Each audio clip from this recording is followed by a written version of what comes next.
तो अभी last class में हम लोगों ने जो परसों क्लास हुई थी उसमें आईटी एग्जाम 2024 का क्वेश्चन 1 टू क्वेश्चन 30 जो भी क्वेश्चन था वो डिस्कस किया था। अभी 31 से 60 वाला डिस्कस करेंगे। फिर भी अगर किसी का 1 टू 30 में भी बाकी हो तो वो दोबारा डिस्कस कर सकते हैं, लेकिन पहले 31 टू 60 डिस्कस होगा, ठीक है।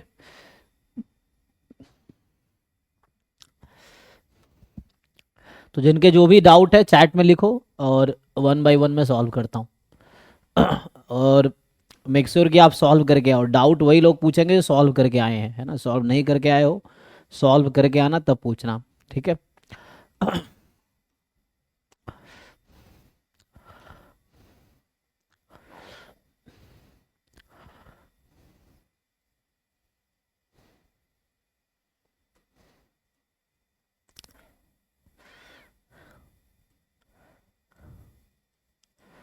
ठीक है, तो यहाँ से स्टार्ट करते हैं हम लोग। 30 भी लास्ट टाइम किया था, लास्ट क्वेश्चन 30 ही किया था ना, 30 नंबर लास्ट क्वेश्चन किया था लास्ट टाइम। सो 34 32।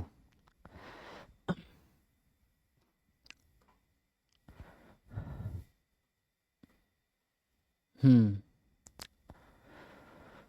सो 32 कह रहा है कि एफ आर से आर में ट्वाइस डिफरेंशिएबल फंक्शन है इस तरीके से कि एफ ज़ीरो 0 है, एफ टू 4 है, एफ फोर 4 है, एफ एट 12 है।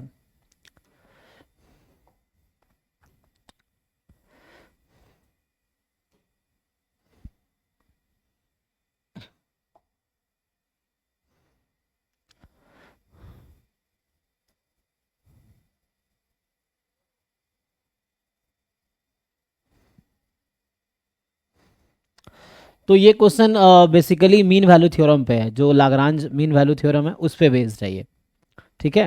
तो इसमें एफ आर से आर ट्वाइस डिफरेंशिएबल फंक्शन है इस तरीके से, एफ ज़ीरो 0 है ना। तो which of the following is are true, ये पूछ रहा है, इज आर करेक्ट। तो यहाँ x 0 से 2 में है, तो आपको याद होगा लाग्रांज मीन वैल्यू थ्योरम का स्टेटमेंट। तो अगर आप पहले ऑप्शंस के लिए ट्राई करेंगे कि f is defined on interval 0 to r, F zero given है 0, f2 इज गिवन एज 4, है ना। और this function is differentiable function. So differentiable है तो कॉन्टिन्यूअस भी होगा। तो function f is defined on close interval, differentiable on open interval 0 to, in fact पूरे r पे डिफरेंशिएबल है ये, तो 0 2 पे भी डिफरेंशिएबल होगा। कॉन्टिन्यूअस भी है पूरे r पे, तो ये डिफरेंशिएबल होगा 0 2 पे। So by mean value theorem there exist, आप जैसे c लिखना चाहे आप c लिख सकते हैं, x लिखना चाहे x लिख सकते हैं। म्यूट कर लो भाई अखिल। सो क्या आएगा, सो देयर एग्जिस्ट है ना। अब हम लोग थ्योरम में जहाँ लिखते हैं there exist constant C in A B, तो यहाँ जैसे ऑप्शंस में एक्स है तो कोई दिक्कत नहीं, आप लिख सकते हो there exist x between 0 to such that F dash x is equal to f b minus f a upon b minus a, यही ना। तो क्या आएगा, अच्छा फॉर ऑल के लिए बात करा नहीं, ठीक है। अभी देख लेते हैं क्या होता है। तो एफ ऑफ यहाँ से आ जाएगा 2 minus F of 0 upon 2 minus 0, यही है। तो एफ डैश एक्स की वैल्यू यहाँ से क्या आ गई, 4 माइनस 0 मतलब 4 अपॉन 2 मतलब 2 आ गई, है ना। तो कहता है देयर एग्जिस्ट, तो क्या बोलना चाह रहा है, सो 0 2 में एक ऐसा पॉइंट जरूर होगा x जहां पर डेरिवेटिव 2 है। इसका क्या मतलब है कि फॉर सम, जो फॉर सम वर्ड होता है ना, फॉर सम वर्ड का मीन्स देयर एग्जिस्ट, है ना। So for some means there exist, और for all means for every value, and for some means at least one value के लिए होना चाहिए। तो यहाँ पे है ना देयर एग्जिस्ट, तो ये एफ डैश एक्स 2 आ गया जो कि मोर देन 1 है, तो इसका मतलब b तो ट्रू है, ठीक। अब ये कह रहा है हर वैल्यू के लिए चाहे x कुछ भी ले लो 0 से 2 में, एफ डैश एक्स आपकी लेस देन 1 होगी। तो ऐसा तो नहीं हो रहा है, एक वैल्यू मुझे ऐसी मिल रही है जहां पे वैल्यू मोर देन 1 है। सो इट इज सेइंग कि for any value in 0 2 F dash x will be less than और इक्वल टू 1। सो ये जो हमने किया यही काउंटर एग्जाम्पल है इसके लिए। So this is false statement. False क्यों है? फॉर ऑल कह रहा है कि whatever value you choose between 0 and 2 F dash X 1 से कम ही होगा, लेकिन यहाँ तो ज़्यादा आ गया।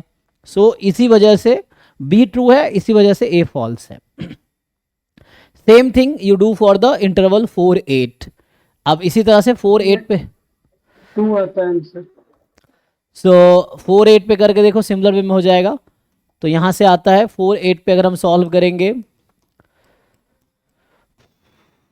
आर है ना, तो यहाँ से आ जाएगा देयर एग्जिस्ट सम x2, यहाँ चाहो तो x1 लिख सकते हैं, there exist x1 x1 x1 x2 belongs to 4 8 such that कि f dash x2 is f8 minus f4 upon 8 minus 4 है ना।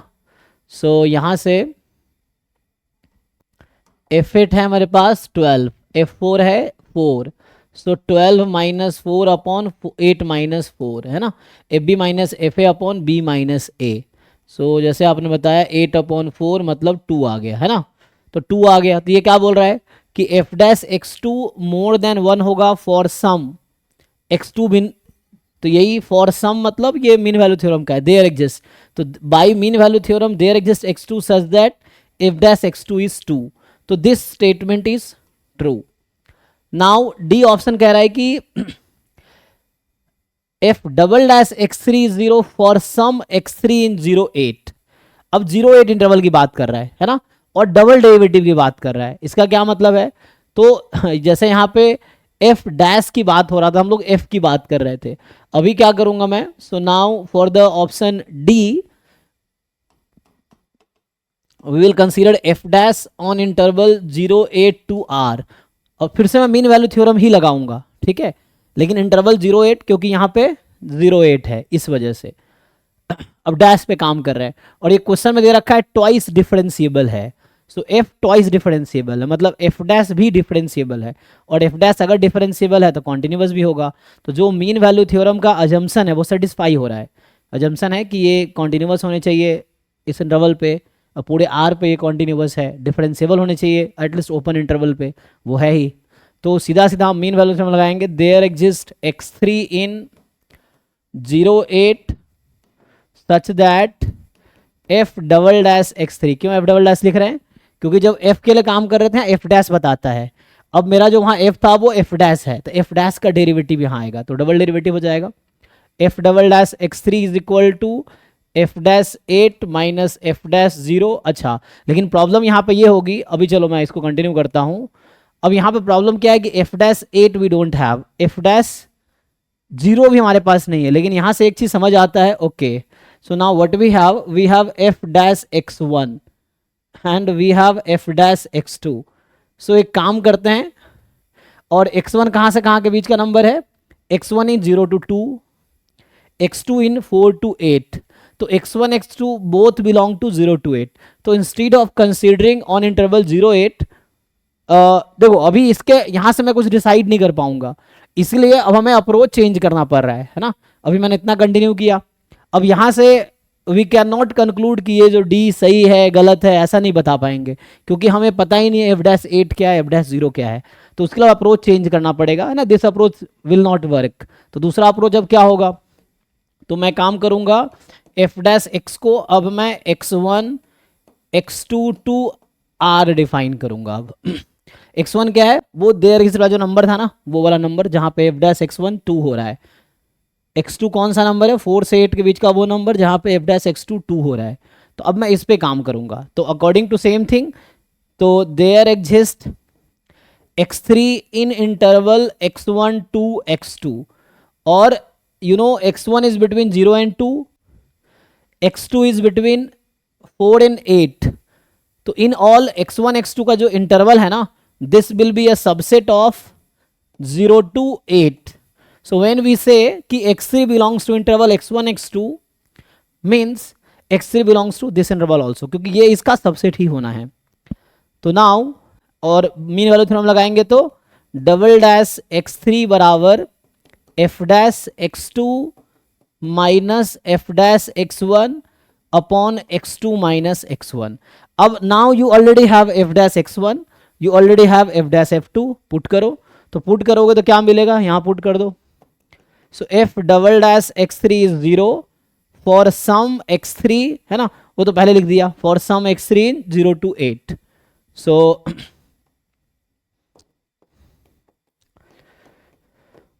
so this is also true option. ठीक है, तो क्वेश्चन नंबर 32 में आपका 3 ऑप्शन करेक्ट है, बी सी डी. किसी को क्वेरी है तो पूछो.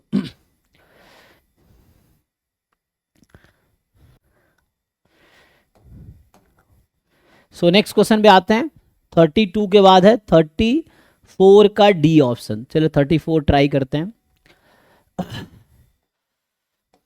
तुम ऑफिशियल आंसर की से मैच करना, ठीक है ना, क्योंकि आंसर मुझे याद नहीं है क्या है. तो एक ऑफिशियल आंसर की है ऑलरेडी वेबसाइट पे, या हो या मैंने भेजा भी होगा, नहीं भेजा तो मैं भेज देता हूँ. ये पेपर एक बार भेज दीजिए ग्रुप में, है ना, ये पेपर विथ आंसर की भेज दीजिए ग्रुप में.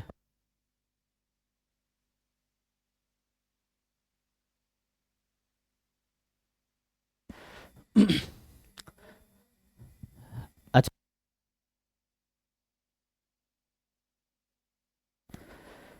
ठीक है. 34 क्या कह रहा है देखिए जरा, कि consider 4 dice D1 D2 D3 D4 each having 6 faces marked as follows. अच्छा, सो मतलब देर आर 4 डाइस ना, इस तरह से, एंड D1 D2 नाम दे दिया, लेवल दे दिया. जनरली जो हम लूडो खेलते हैं तो उस लूडो में क्या होता है, जो डाइस के फेसेस हैं 1 2 3 4 अप टू 6 होता है. तो यहाँ ये बता रहा है कि जो डाइस के फेस हैं वो है 4 4 4 4 0 0, ये 6 फेस है. दूसरे डाइस पे 6 फेस है 3 3 3 3 3 3. तीसरे डाई पे फेस है 6 6 2 2 2 2, इस तरह से. और फोर्थ डाइस जो उस पर है 5 5 5 1 1. 6 फेस है, तो ये फेस पे ये लिखा हुआ है इंस्टीड ऑफ 1 2 3 अप टू 6, ये नंबर्स हैं.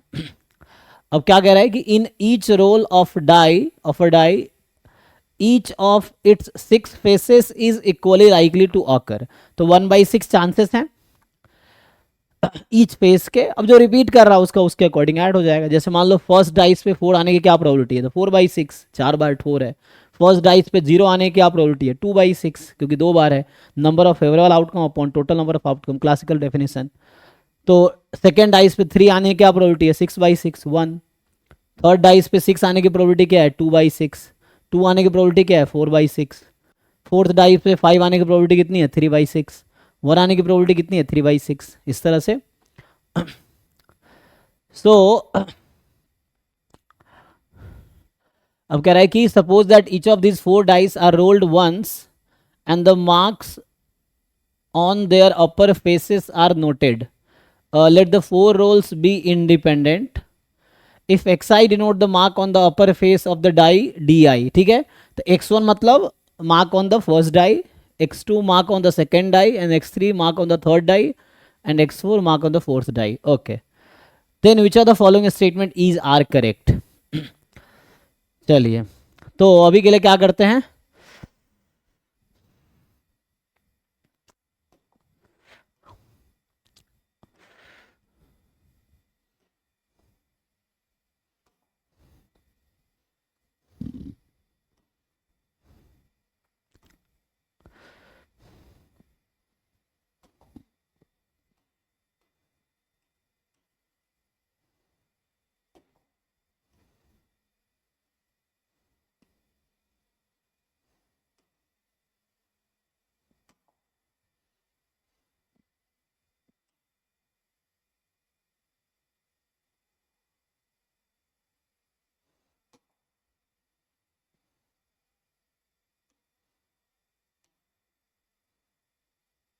चलो.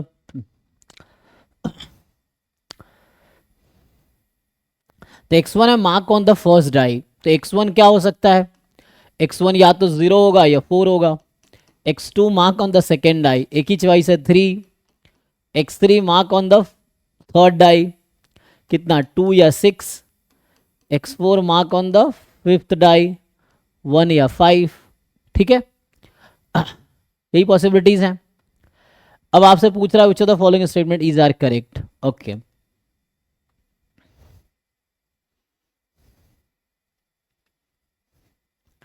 सो पहला ऑप्शन कह रहा है कि x1 more than x2, probability x1 more than x2, तो आप फेवरेबल आउटकम काउंट कर लो। तो x1 की पॉसिबिलिटी है 0.4, x2 3 हो सकता है। तो यहाँ से क्लियरली समझ आ रहा है कि x1 has to be 4 and x2 has to be 3, तभी ये पॉसिबल हो सकता है x1 मोर देन x2। अब ऑलरेडी गिवन है कि they are independent, all rolls are independent, तो इंडिपेंडेंट रोल्स हैं, तो इसका मतलब है कि आप अलग अलग कर पाएंगे। तो x1 इज 4, अलग अलग कर लीजिए। 4 आने की प्रोबेबिलिटी क्या है फर्स्ट पे, सो 4 कितनी बार था, 4 बार आउट ऑफ 6, एंड दूसरे डाइस पे 3 आने की प्रोबेबिलिटी, 6 के 6 फेस 3 है, 6/6, तो फाइनली ये 4/6 मतलब 2/3 हो गया। ठीक है जी, चेक कर लो। तो पहला स्टेटमेंट तो ओके है। अगेन बी जो बोल रहा है कि probability x3 more than x4, ठीक है, x3 मोर देन x4, सो यहां से क्या होगा, x3 इज 2/6, x4 इज 1/5। अब यहाँ पॉसिबल आपको कॉम्बिनेशंस बनाने पड़ेंगे कि क्या क्या पॉसिबिलिटीज हैं। x3 more than x4, x3 2/6 हो सकता है, x4 1/5 है। तो यहाँ पे एक केस है कि x3 हो जाए 2 और x4 हो जाए 5, तो x3 मोर देन x4 है, नहीं उल्टा हो गया, तो इसको 6 ले लेते हैं। तो x3 is 6, x4 is 5 plus, और x3 को 6 ही रखते हैं, x4 को 1 कर देते हैं, एक ये पॉसिबिलिटी है। तो x3 जब 6 है तो x4 1/5 में कुछ भी हो सकता है। अगेन x3 को अगर हम 2 लेते हैं तो x4 has to be 1, so that x3 more than x4 हो। ओके तो 2 रखेंगे तो 1 ही होना पड़ेगा, इसको 6 रखेंगे तो 1/5 दोनों चलेगा। अब इसको सिंप्लीफाई कर लो, तो इसको जब सिंप्लीफाई करोगे तो अगेन दे आर इंडिपेंडेंट, तो थर्ड डाइस पे 6 आने की क्या प्रोबेबिलिटी है, मैं इसकी बात कर रहा हूँ। थर्ड डाइस पे 6 कितनी बार है, 2 बार, सो 2/6, एंड फोर्थ डाई पे 5 आने की क्या प्रोबेबिलिटी है, सो 3 out of 6, plus third dice पे 6 आने की प्रोबेबिलिटी 2/6, एंड फोर्थ डाइस पे 1 आने की 3/6, फिर यहाँ पे थर्ड डाइस पे 2 आने की प्रोबेबिलिटी 4/6, एंड फोर्थ डाइस पे 1 आने की प्रोबेबिलिटी 3/6। सिंप्लीफाई कर लीजिए। सो तो ये तो 1/2 1/2 1/2 ही हो गया, 2/6 2/6 अच्छा, तो 8/6 हो गया। सो 8/6 और यहाँ 1/2, 8/12 कैंसिल करो, 2/3 ये भी आ जाएगा, है ना। तो इसका मतलब ये भी ट्रू था, ये भी ट्रू है। अगेन सिमिलर वे में x2 मोर देन x3 निकाल लो, निकाल लोगे ना, बिल्कुल सेम तरीके से x2 मोर देन x3 कर लो। अब क्वेश्चन ये है कि जैसे आपसे, अच्छा x2 मोर देन x3 निकाल ही लेते हैं क्योंकि ज़रूरत पड़ेगी इसमें। सो हमें चाहिए x2 मोर देन x3, तो इसका क्या मतलब है x2 मोर देन x3 का, तो x2 में हो सकता है 3 ही पॉसिबिलिटी है, और x3 में क्या है 6 और 2 हो सकता है, तो यहाँ पे 2 लेना पड़ेगा, x2 मोर देन x3, तो x2 कैन बी 3 ओनली, हाँ, और x3 में 2 पॉसिबिलिटी है 2 और 6, तो 6 सेटिस्फाई करेगा नहीं, तो 2 आ गया, और 3 आने की प्रोबेबिलिटी 1 है x2 में, और 2 आने की प्रोबेबिलिटी x3 में 4/6, तो आंसर 4/6 मतलब अगेन ये 2/3, तो ये गलत है, यहाँ 1/3 कह रहा है, चेक कर लो। So this is false. Now the question is कि these two events are independent, अब ये बोल रहा है, तो इंडिपेंडेंट का डेफिनेशन लगा लो।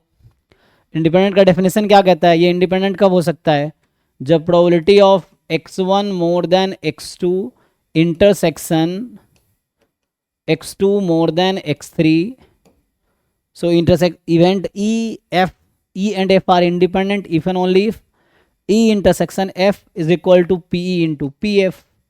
So probability x1 more than x2 into probability x2 more than x3 and these we already have. तो आपको ये निकालना है, ये तो हमें ऑलरेडी पता है कि 2/3 दोनों आया था ना. तो x1 मोर देन x2 हमने पहले ऑप्शन में निकाला 2/3, x2 मोर देन x3 अभी निकाला, वो भी 2/3 ही आया है. चेक कर लो भाई, ठीक है. तो ये आ गया 4/9. अब ये चेक करो क्या ये भी 4/9 होगा. If yes then option true है, नो देन ऑप्शन फॉल्स है. सो इसको सिंप्लीफाई करते हैं.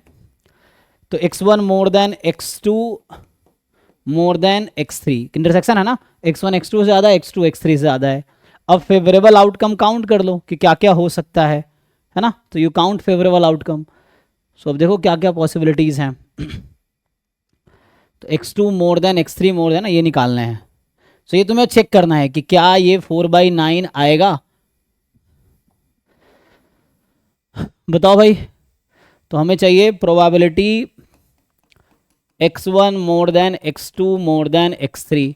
तो x1 की पॉसिबिलिटी है 0.4, x2 की पॉसिबिलिटी है 3. तो x2 तो फिक्स ही हो गया 3 है ना. तो यहाँ तो x2 इज़ ऑलरेडी फिक्स्ड 3 क्योंकि x2 3 ही है. और x3 में दो पॉसिबिलिटी 2 6 का है और ठीक है. तो x1 क्या हो सकता है 0.4. तो 3 से बड़ा कौन है 4. तो इसका मतलब है कि x1 has to be 4, x2 has to be 3, ठीक है ना. एंड x3 क्या लोगे सो दैट सब छोटा हो, है ना. तो x3 में क्या पॉसिबिलिटी 2 और 6. तो क्या होना पड़ेगा x3 को 2 ही होना पड़ेगा ताकि 4 मोर देन 3 मोर देन 2 हो सके, है ना. ओके निकालो अलग अलग. अब they are independent, so independent अलग अलग कर लो. तो 4 आने की प्रोबेबिलिटी पहले पे 4/6, 3 आने की प्रोबेबिलिटी दूसरे पे 6/6, 2 आने की तीसरे पे 4/6. तो कैंसिल कर लो इसको. तो 2/3 4/9 ओके है. मतलब ये ट्रू है. देख लो इनको डाउट है बताओ.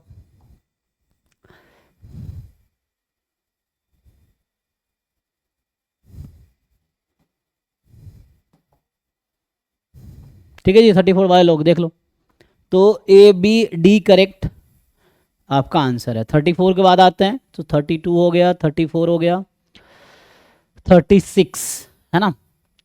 सो 36 देखते हैं.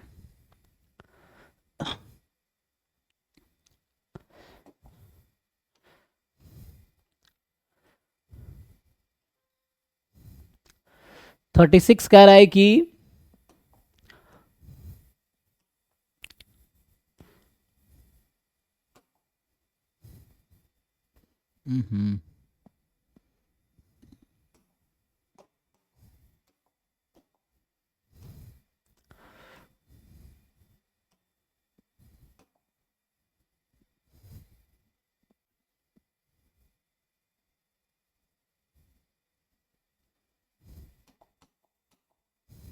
X Y independent random variable है. बाइनोमियल 18 1/2 और 20 1/2. तो x है बाइनोमियल 18 1/2 एंड y है binomial 20 1/2. Just like x is binomial n1p and y is binomial n2p and they are independent, right?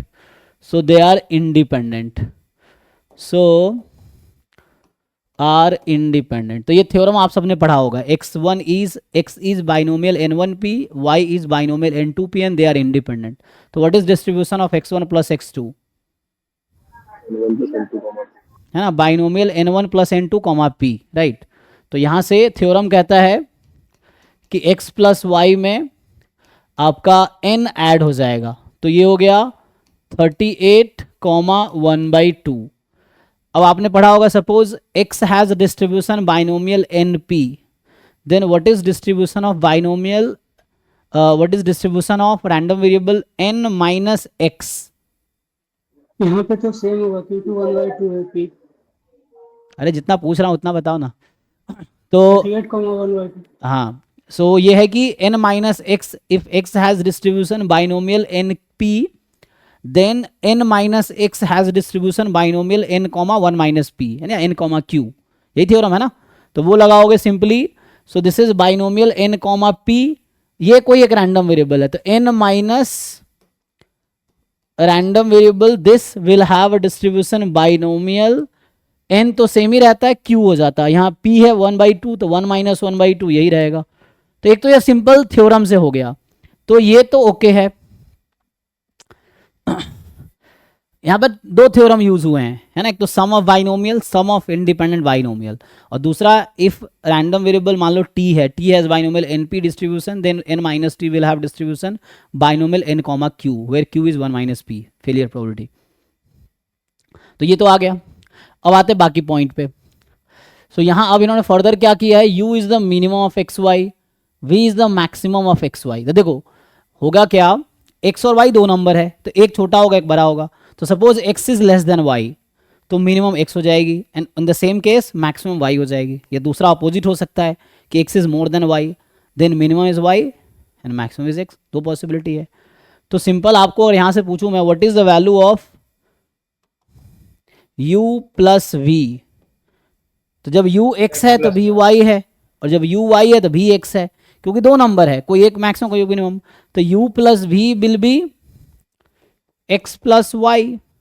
In general ये रिजल्ट है, जैसे कोई आपके पास रैंडम सैंपल है x1 x2 xn, मान लो एक रैंडम सैंपल है किसी भी डिस्ट्रीब्यूशन से, तो ये जो first order statistic plus second order statistics up to nth order statistics, this is nothing but x1 plus x2 up to n। तो ये रैंडम वेरिएबल्स है और ये ऑर्डर स्टैटिस्टिक्स है, तो कोई डिफरेंस, क्योंकि यही रैंडम वेरिएबल्स जब ऑर्डर हो जाते हैं तो ऑर्डर स्टैटिस्टिक्स बनता है, कोई नया थोड़ी है। इन्हीं n रैंडम वेरिएबल्स को ऑर्डर किया गया है, तो सबका सम करेंगे तो वही आएगा जो एक्चुअल सम है, तो वही वहां पे हो रहा है।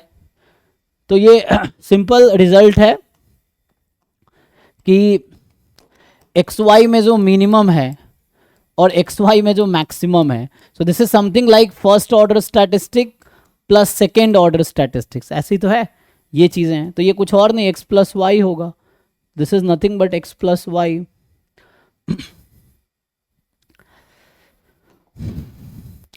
अब ये आ गया u plus v is x plus y. तो अब बताओ क्या होगा, पूछा क्या है, जैसे पहला और तीसरा ऑप्शन, तो अभी हमने x प्लस वाई का डिस्ट्रीब्यूशन ऑलरेडी निकाल रखा है, तो यहां से इसका डिस्ट्रीब्यूशन आ गया binomial 38,1/2। So u plus v या x plus y, they have distribution binomial 38,1/2। Now बताओ, तो बाइनोमियल np का mean, binomial n comma p है ना, तो मीन n इंटू पी, तो 19 हो जाएगा, तो ये ओके है। वेरिएंस क्या होता है, n p q, तो 38 इंटू हाफ कितना बनेगा, ये 16 तो नहीं आएगा, ठीक है ना, 16 तो नहीं आना है, 19/2 हो जाएगा, 9.5। 19/2 आता है। तो ये हो गया गलत। अब कह रहा है कि mod x minus y u minus v होगा। अब खुद ही सोचो यहां से कि अभी u माइनस वी, अगर मैं सिंपली यहां से पूछूं कि u माइनस वी क्या होगा, जैसे मैं u प्लस वी लिख रहा था, u माइनस वी, अब होगा क्या, जैसे मैंने बताया कि u जो है वो है मिनिमम, v जो है मैक्सिमम, तो जब x लेस देन y है तो u is x, v is y, तो उस केस में वैल्यू आएगी x माइनस वाई। और जब x मोर देन y है तो उसमें क्या होगा, u is y and v is x, तो ये y माइनस एक्स आएगा।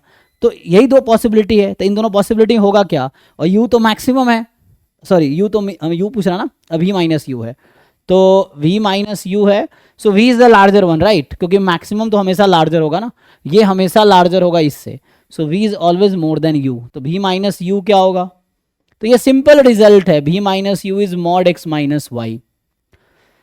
ये दोनों इक्वल है हमेशा, कि v minus u maximum minus minimum, तो ये मॉड x माइनस वाई होगा, क्योंकि इन दोनों का मैक्सिमम ये है, उन दोनों का मिनिमम ये है, तो जब x मोर देन y है तो x माइनस वाई, जब y मोर देन x है तो y माइनस एक्स, तो in general mod x minus y, क्योंकि नेगेटिव हो नहीं सकता, तो वैसा है।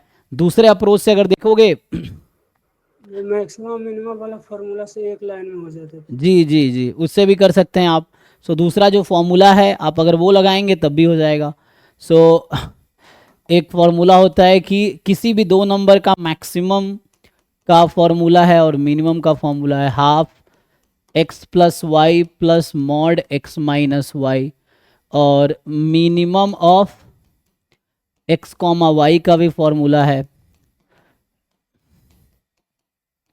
यही आपका v है और ये आपका u है। आप जैसे मैं पहले 2 पॉइंट जो लिखा हूँ खुद से वेरीफाई कर लो।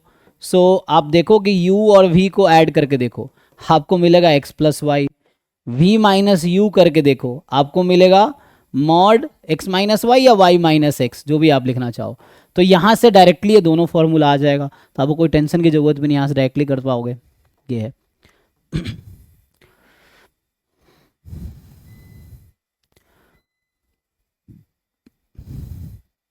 ठीक है जी। तो इस क्वेश्चन में ए बी डी करेक्ट है।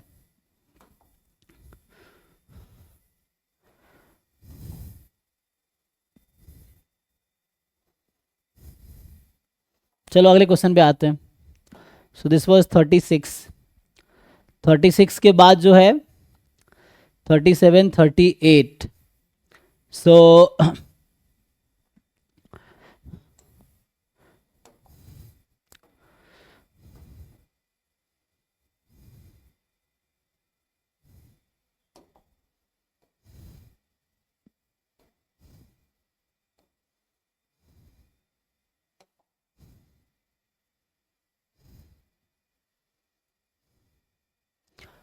हमें ज्वाइंट पीडीएफ एक्स वाई का गिवन है, तो पूछ रहा है वाई स्क्वायर इज 3x। तो इसको अगर ओपन करेंगे ना, तो इसका मतलब क्या होगा, y बराबर या तो plus minus root under 3x।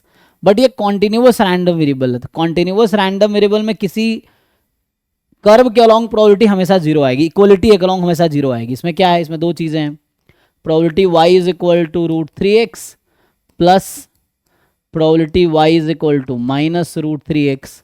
और ये इक्वलिटी है, तो इसमें क्या ही करोगे, तुम डबल इंटीग्रेट करना भी चाहो तो y की लिमिट रहेगी रूट 3x से रूट 3x। मान लो यहाँ तुम लिख भी दिए f x y d y d x, तो y की लिमिट यही रहेगी, जो भी बाकी अब लिखना आपको x का लिख लो 0 से इन्फिनिटी। तो यहाँ तो रूट 3x से रूट 3x होना है क्योंकि इक्वल है, यहाँ भी सेम चीज़ें हैं। सो यहाँ पे क्या होगा, माइनस रूट 3x से माइनस रूट 3x, सेम ही लिमिट है। तो जब अपर लिमिट और लोअर लिमिट सेम होती है तो आप जानते हैं प्रोबेबिलिटी जीरो होता है। सो 0 प्लस 0 इज इक्वल टू 0, तो ये तो ट्रू है। दूसरा x मोर देन 2y, तो पहले ये सपोर्ट जो है इसका ग्राफ बना लो, जो यहाँ पे सैंपल स्पेस को रिप्रेजेंट कर रहा है रीजन, इसका ग्राफ बना लो, उसके अंदर देखो वो क्या रीजन है, उस पर इंटीग्रेट कर दो।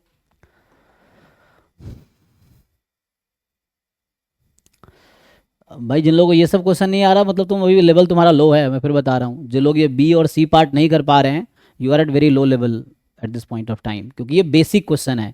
ये बीएससी में इस तरह क्वेश्चन इजीली मिल जाते हैं, है ना, और ये भी नहीं निकाल पा रहे हो तो गलत बात है। तो इसमें कुछ है नहीं ना, उसमें सिंपल है, ग्राफ बनाना है, ग्राफ बना के इस रीजन को डिसाइड करना है। और ऐसे तुम अगर बाकी पीवाईक्यूज अगर किए होगे तो ऐसे ऐसे बहुत सारे क्वेश्चन 10-15 क्वेश्चन पीवाईक्यूज में ही मिल जाएंगे तुम्हें, जो इस तरह के पूछे गए हैं। ये चीज़ है। सो यहाँ पे क्या है, 0 less than equal to y less than x. तो सबसे पहले क्या करते हैं, जब हमें किसी इनइक्वलिटी या ग्राफ बनाना है तो पहले हम बाउंड्री या ग्राफ बनाते हैं। तो बाउंड्री में क्या करना है, इक्वल टू रख के, मतलब जैसे 0 is equal to y, y is equal to x, इसका ग्राफ बनाएंगे। तो 0 इज इक्वल टू वाई मतलब वाई इज इक्वल टू 0 मतलब एक्स एक्सिस, ये है y is equal to 0, y is equal to x आपका ये चीज़ है, ठीक है। तो this is y is equal to x and अब आपको देखना है क्या बोल रहा है। तो हमने y की वैल्यू 0 से x में है, y की वैल्यू 0 से x में, ये y बराबर 0, ये y बराबर x, और x की वैल्यू 0 से इन्फिनिटी है। तो इसका मतलब this is the region of joint PDF, support of joint PDF, है ना। तो ये पूरा सपोर्ट है ज्वाइंट पीडीएफ का, ये अनबाउंडेड रीजन है, कभी ख़त्म नहीं होगा। तो इस तरह से, तो ये बाउंडेड है ना, यहाँ से ये जो लाइन है इसके बिलो का, है ना, लेफ्ट हाफ रीजन हो गया ना, सॉरी राइट हाफ रीजन, तो लाइन का। अब क्या करना है, अब इस वाले रीजन का, ये इवेंट है, अभी जो रेड कलर से हमने सेट किया वो सैंपल स्पेस है। अब इस इवेंट की प्रोबेबिलिटी निकालनी है, this is event x more than 2y। तो x इक्वल टू 2y का ग्राफ बना लो पहले। So x is equal to 2y का ग्राफ बनाओगे, है ना, जैसे कोई पॉइंट लोकेट कर लो उसके अकॉर्डिंग। जैसे मान लो यहाँ पे मान लो x1 है, तो x is equal to 2y का ग्राफ बनाना। पहले जब इनक्वलिटी है पहले इक्वलिटी का ग्राफ बनाओ। तो x को 1 रखेंगे, y हाफ हो जाएगी, है ना। तो यहाँ जैसे पॉइंट अगर तुम इसके अलॉन्ग देखोगे तो ये पॉइंट क्या है, ये 1 है, ये 1 है, लेकिन यहाँ पे बोल रहा है कि हाफ हो जाएगी y। तो ये कहीं ना कहीं ग्राफ इस तरह से होगा, या समझो y को हाफ रखोगे x 1 हो जाएगी, है ना। तो ये चीज़ है, तो इस तरह से इसके करस्पॉन्डिंग यहाँ y हाफ है। तो दिस इज द ग्राफ। अब क्या करना है, x मोर देन y। अब देखो एक ये जो लाइन ब्लैक कलर से बना रहा हूं, अब तुम देखो इसमें जो है, मान लो ये येलो कलर से बना रहा हूं ये लाइन। अब तुम्हें डिसाइड करना है इसका अपर हाफ होगा कि लोअर हाफ होगा। यू हैव टू डिसाइड कि अपर हाफ रीजन लेंगे या फिर लोअर हाफ रीजन लेंगे। तो उसके लिए क्या है, कोई टेस्टिंग पॉइंट ले लो, या तो समझ आ रहा है ठीक है, नहीं तो कोई टेस्टिंग पॉइंट ले लो। कौन सा टेस्टिंग पॉइंट, जो उस लाइन पे नहीं है। फॉर एग्जाम्पल यही पॉइंट है, इसका कोऑर्डिनेट है 1,0, है ना। तो 1,0 रख के देख लो, यहाँ पे ट्रू आ रहा है कि फॉल्स आ रहा है। एक्स को 1, वाई को 0, तो 1 मोर देन 0 ट्रू है, तो इसका मतलब सॉल्यूशन रीजन हमारा इसी साइड है। या तुम्हें पहले से ही पता है तो बहुत अच्छा है। तो ये जो येलो कलर से मैं सेट कर रहा हूँ इसकी प्रोबेबिलिटी निकालनी है। जो रेड कलर वाली रीजन थी वो सैंपल स्पेस थी, और येलो वाली रीजन जो है वो इवेंट है जिसकी प्रोबेबिलिटी निकालनी है। अब तो अब क्या करेंगे, तो इसकी प्रोबेबिलिटी क्या आएगी, तो इस येलो वाले कलर रीजन पे इंटीग्रेट करना है तुम्हें। सर वैसे भी वो सिमेट्रिक है, हाफ में डिवाइड कर रहा है दोनों को, तो 1/2 हो जाएगा। नहीं नहीं, ज़रूरी नहीं है। x मोर देन 2y वो यूनिफॉर्मली डिस्ट्रीब्यूटेड होगा तब ऐसा होगा। तो यहाँ से क्या होगा, ठीक है, x मोर देन 2y है, तो ज्वाइंट पीडीएफ e की पावर -x।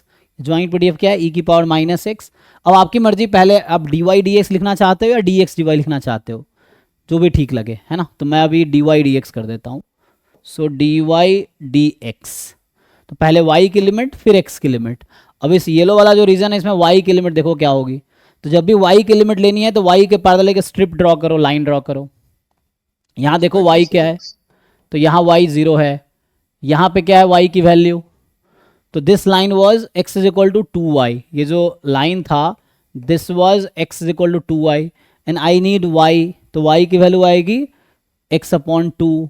तो y बराबर 0 से ये वाला कर्व है x/2, तो 0 to x/2 ये हो गया y का रीजन। अब x, अब देखो ये जो मैंने वर्टिकल लाइन ड्रॉ किया था ये कितना मूव कर सकता है, तो यहाँ से मतलब ये येलो रीजन में कितना मूव कर पाएगा, यहाँ से लेके यहाँ तक, मतलब x, या इसका प्रोजेक्शन ले लो x एक्सिस पे।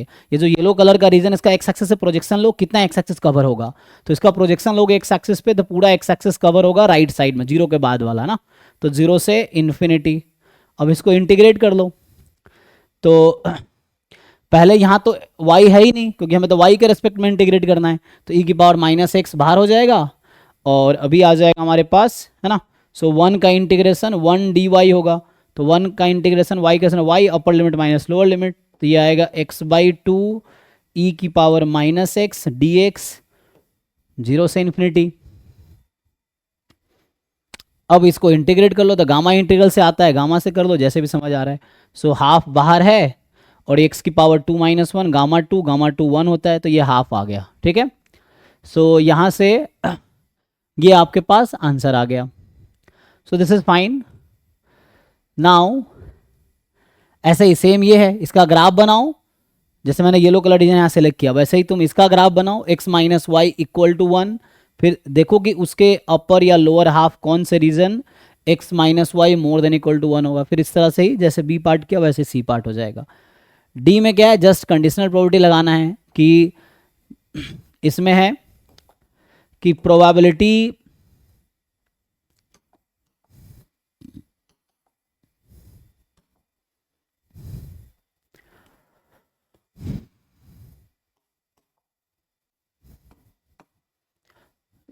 हमें गिवन है, मतलब पूछ रहा है कि probability x more then log 2 given y more then log 3। तो हम सिंपली इंटरसेक्शन ले सकते हैं, हाँ, तो ये आ जाएगा probability x more then log2 intersection y more than log3 upon probability y more than log3। अब ये सिंप्लीफाई करना है इसको, सो यहाँ से या तो मार्जिनल निकाल लो y का तो इजी हो जाएगा, नहीं तो यहाँ पे इनडायरेक्टली हमें क्या करना है, ग्राफ बनाना है, तो न्यूमरेटर में डबल इंटीग्रेशन होगा, डिनोमिनेटर अगर y का पीडीएफ निकाल लेंगे तो हो जाएगा, नहीं तो डबल इंटीग्रेशन से ये भी हो जाएगा। सो y मोर देन log3, तो ग्राफ सही होगा, ये भी ग्राफ बना लो इसमें। So if you see the graph, ये मैं दोबारा ग्राफ बना देता हूँ ना। सो इसमें क्या है, हमारा जो एक्चुअल ग्राफ था वो ये था, y is equal to x, ये मतलब सैम्पल स्पेस इस साइड था। अब मुझे फाइंड करना है x more then log2 y more than log3, तो हम पहले log2 log3 सेलेक्ट कर लेंगे इस पर। तो मान लो यहाँ पे log2 है और log2 छोटी होगी log3 ज़्यादा होगी, तो इसके करस्पॉन्डिंग यहाँ पे आएगी log2, और जैसे यहाँ पे मान लो log3 है तो इसके करस्पॉन्डिंग x एक्सेस यहाँ पे log3 आएगी। अब क्वेश्चन में ये बोला हुआ है कि ग्राफ बनाना है, जब से मुझे इनइक्वलिटी का ग्राफ बनाना है तो हम इक्वलिटी का ग्राफ बनाएंगे।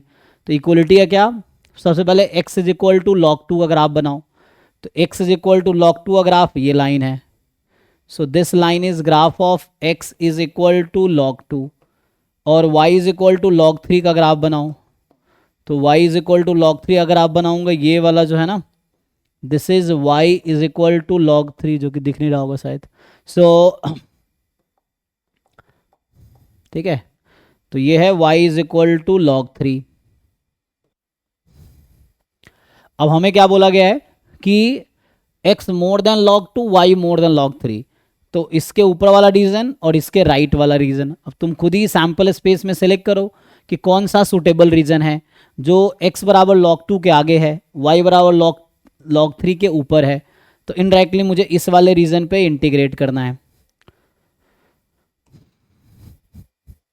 ना। x more than log3, x more then log2 इधर, y मोर देन log3, और इंटरसेक्शन लेना है कॉमन रीजन। सो इसका कॉमन रीजन इसके आगे है, इसका कॉमन रीजन इसके आगे, इंटरसेक्शन क्या होगा, तो इंटरसेक्शन में ये वाला रीजन है, अब इस रीजन पे इंटीग्रेट करो, तो मेनली मुझे ये वाला रीजन बात करना है अब, तो है ना, ये पॉइंट से स्टार्ट होगा।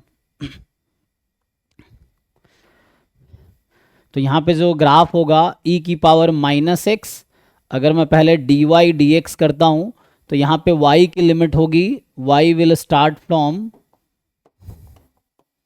तो ये हमारा होगा y बराबर log3 से लेके y बराबर x, सो log3 से x की वैल्यू, अब देखो इस रीजन में इसका, इस वाले रीजन का प्रोजेक्शन लो x एक्सेस पे, कितना कवर होगा x एक्सेस, इसके बाद का रीजन आएगा, सो log3 से इन्फिनिटी, ये आ गया। तो log2 का कोई काम इसलिए नहीं क्योंकि log2 के आगे की प्रोबेबिलिटी इसमें आ ही नहीं रही, इसके ऊपर गया तो ये वाला रीजन बाहर हो गया, तो एक्स्ट्रा रीजन था, तो मेनली हमें इस रीजन पे कॉमन इंटरसेक्शन रीजन डिसाइड करके इंटीग्रेट करना है। दूसरा क्वेश्चन है y मोर देन log3, तो एक तो ये तरीका है कि यहाँ से y का मार्जिनल निकाल लो, y का मार्जिनल कैसे निकलेगा, x के रेस्पेक्ट में इंटीग्रेट कर दो 0 से y से इन्फिनिटी में, है ना, तो वो कर सकते हैं, और उसके बाद ये प्रोबेबिलिटी निकालो, और नहीं तो डबल इंटीग्रेशन से भी हो जाएगा। ये डबल इंटीग्रेशन लिखेंगे तो e की पावर -x dy, तो अभी इसने क्या कहा, y more than log3, so y more than log3, ऐसा है, so y more than log3, same ही आ तो ये जाएगा वन, सर न्यूमरेटर के जैसे। हाँ तो 1 ही आ जाएगा नहीं, तो इसलिए 1 आ जाएगा, इसलिए गलत हो जाएगा, है ना, क्योंकि इसमें क्या होगा, y मोर देन log3 जो ही करेंगे तो ऊपर वाला रीजन आ गया, और log3 से आगे वही x log3 ज़्यादा, 1 ही सेम ही आ जाएगा।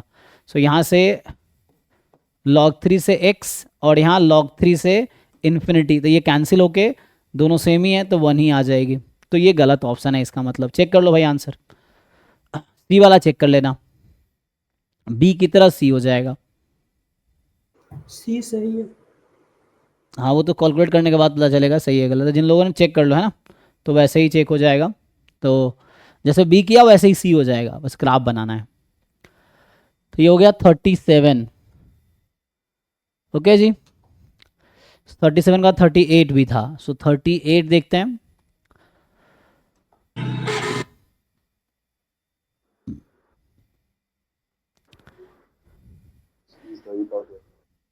हाँ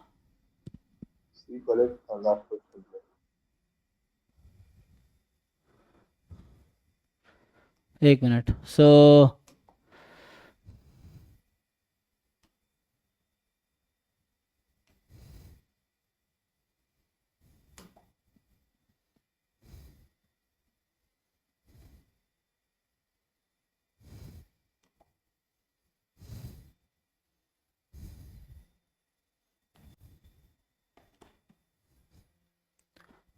चैट में देखो क्या कहना चाह रहे हो।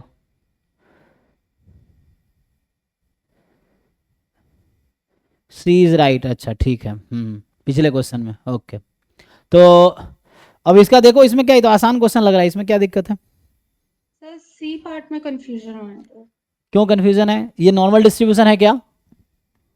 B a random sample from a distribution with mean 0 variance 1। तो सी पार्ट में क्यों कंफ्यूजन है? नॉर्मल डिस्ट्रीब्यूशन में x bar and s square are independent, in general it is not independent. सिर्फ वन रहेगा एन के जगह पे तब इंडिपेंडेंट होता है, अदरवाइज इंडिपेंडेंट नहीं। क्या रहेगा किसकी जगह पे? एन की जगह वन हाँ तो उससे क्या होगा? इंडिपेंडेंट होता है। क्यों? एन को 1 रखेंगे तो एक्स बार क्या बन जाएगा? एक्स बार का क्या डेफिनेशन है? वन उस, बाय एन समेशन उसके पीछे लॉजिक होगा ना, ऐसे थोड़ी है कि तो कुछ भी बोल देंगे। एन को 1 रखने पे एक्स बार कितना बनेगा? एन 1 का मतलब क्या है? x1 ही हो जाएगा। सैंपल साइज दो 1 तो है तो x1 हो जाएगा। हम्म, अब एस स्क्वायर का डेफिनेशन क्या है? तो रट्टा मारने से काम होगा भाई, समझना इंपॉर्टेंट है, रट्टा मारना है। यहाँ एन को 1 रखेंगे, एस स्क्वायर किसके इक्वल आएगा? हाँ फिर तो ये तो 0/0 आ गया, क्योंकि ये दोनों इक्वल आएगा। ठीक है, तो 1 क्यों रखेंगे यहाँ? मोर देन इक्वल 1 के लिए डिफाइंड ही नहीं है, तो कहाँ से रट्टा मार लिया हो? 1 के लिए मीनिंगलेस हो जाएगा, एस स्क्वायर कोई मीनिंग ही नहीं है। एनीवे तो मैं ये कह रहा हूँ यहाँ पे कहीं लिखा नहीं है कि नॉर्मल डिस्ट्रीब्यूशन है। अगर नॉर्मल होता, सैम्पलिंग फ्रॉम नॉर्मल डिस्ट्रीब्यूशन में होता है x bar and s square है independent for the normal sample, not in general. तो इसलिए सी गलत होगा यहाँ पे।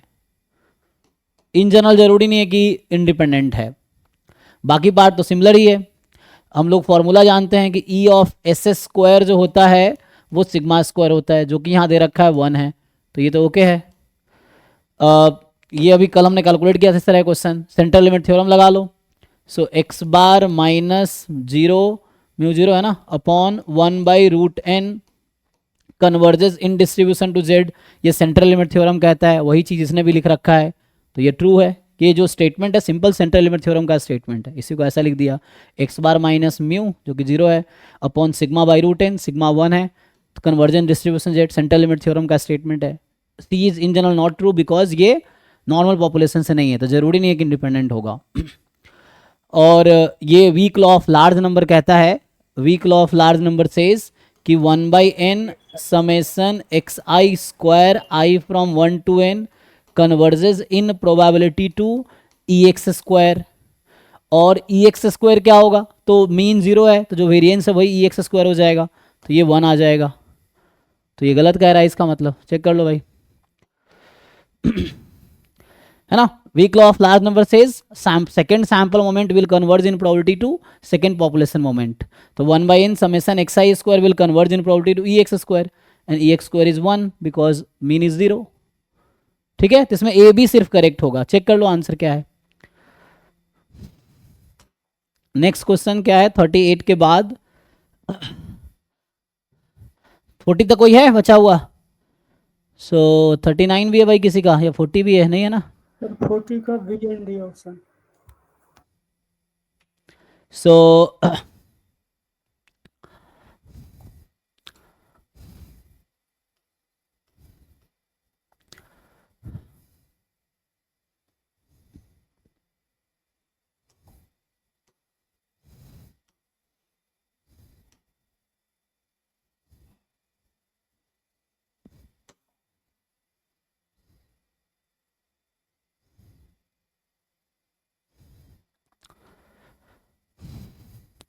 theta naught theta 1 with a real constant such that theta 1 more than theta naught. Suppose that a random sample from normal 0 1 normal theta 1.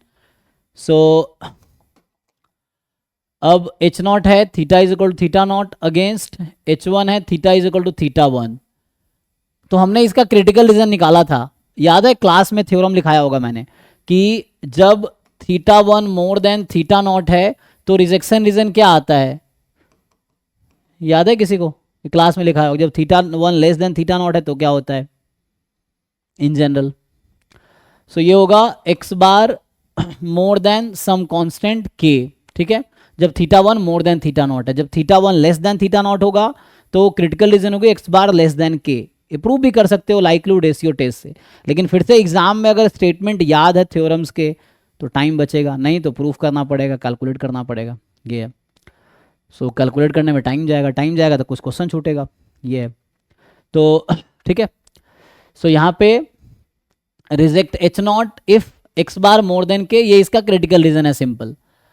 अब ठीक है ना, अगर theta 1 less than theta not होता तो क्रिटिकल रीजन होता x bar less than k. Alpha and beta denote the size and power respectively of the most powerful test. Psi naught. Then which of the following statement is are correct? Beta is less than alpha. Power is, देखो जो भी normal distribution exponential family का member, exponential family क्या होता है जो हमने sufficient में डिस्कस किया होगा, तो जनरली जो लिखते थे ना e की पावर लॉग लगा देते थे, then ax plus b theta plus c theta into t x. T sufficient complete estimator होता है, तो जिसको उस फॉर्म में लिख सकते हैं जिस डिस्ट्रीब्यूशन में support is free of parameter, और जिसको उस फॉर्म में लिख पाएंगे एक्सपोनेंशियल फैमिली है. तो होता क्या है कि कोई भी डिस्ट्रीब्यूशन जो एक्सपोनेंशियल फैमिली का मेंबर है उसमें जो भी तुम्हारा क्रिटिकल रीजन आएगा ना लाइक्लीहुड रेशियो टेस्ट से, वो यूनिफॉर्मली मोस्ट पावरफुल ही होगा. वो क्या कहता है, नीमन पियर्सन लेमा कहता है, और ये सिंपल वर्सेस सिंपल है.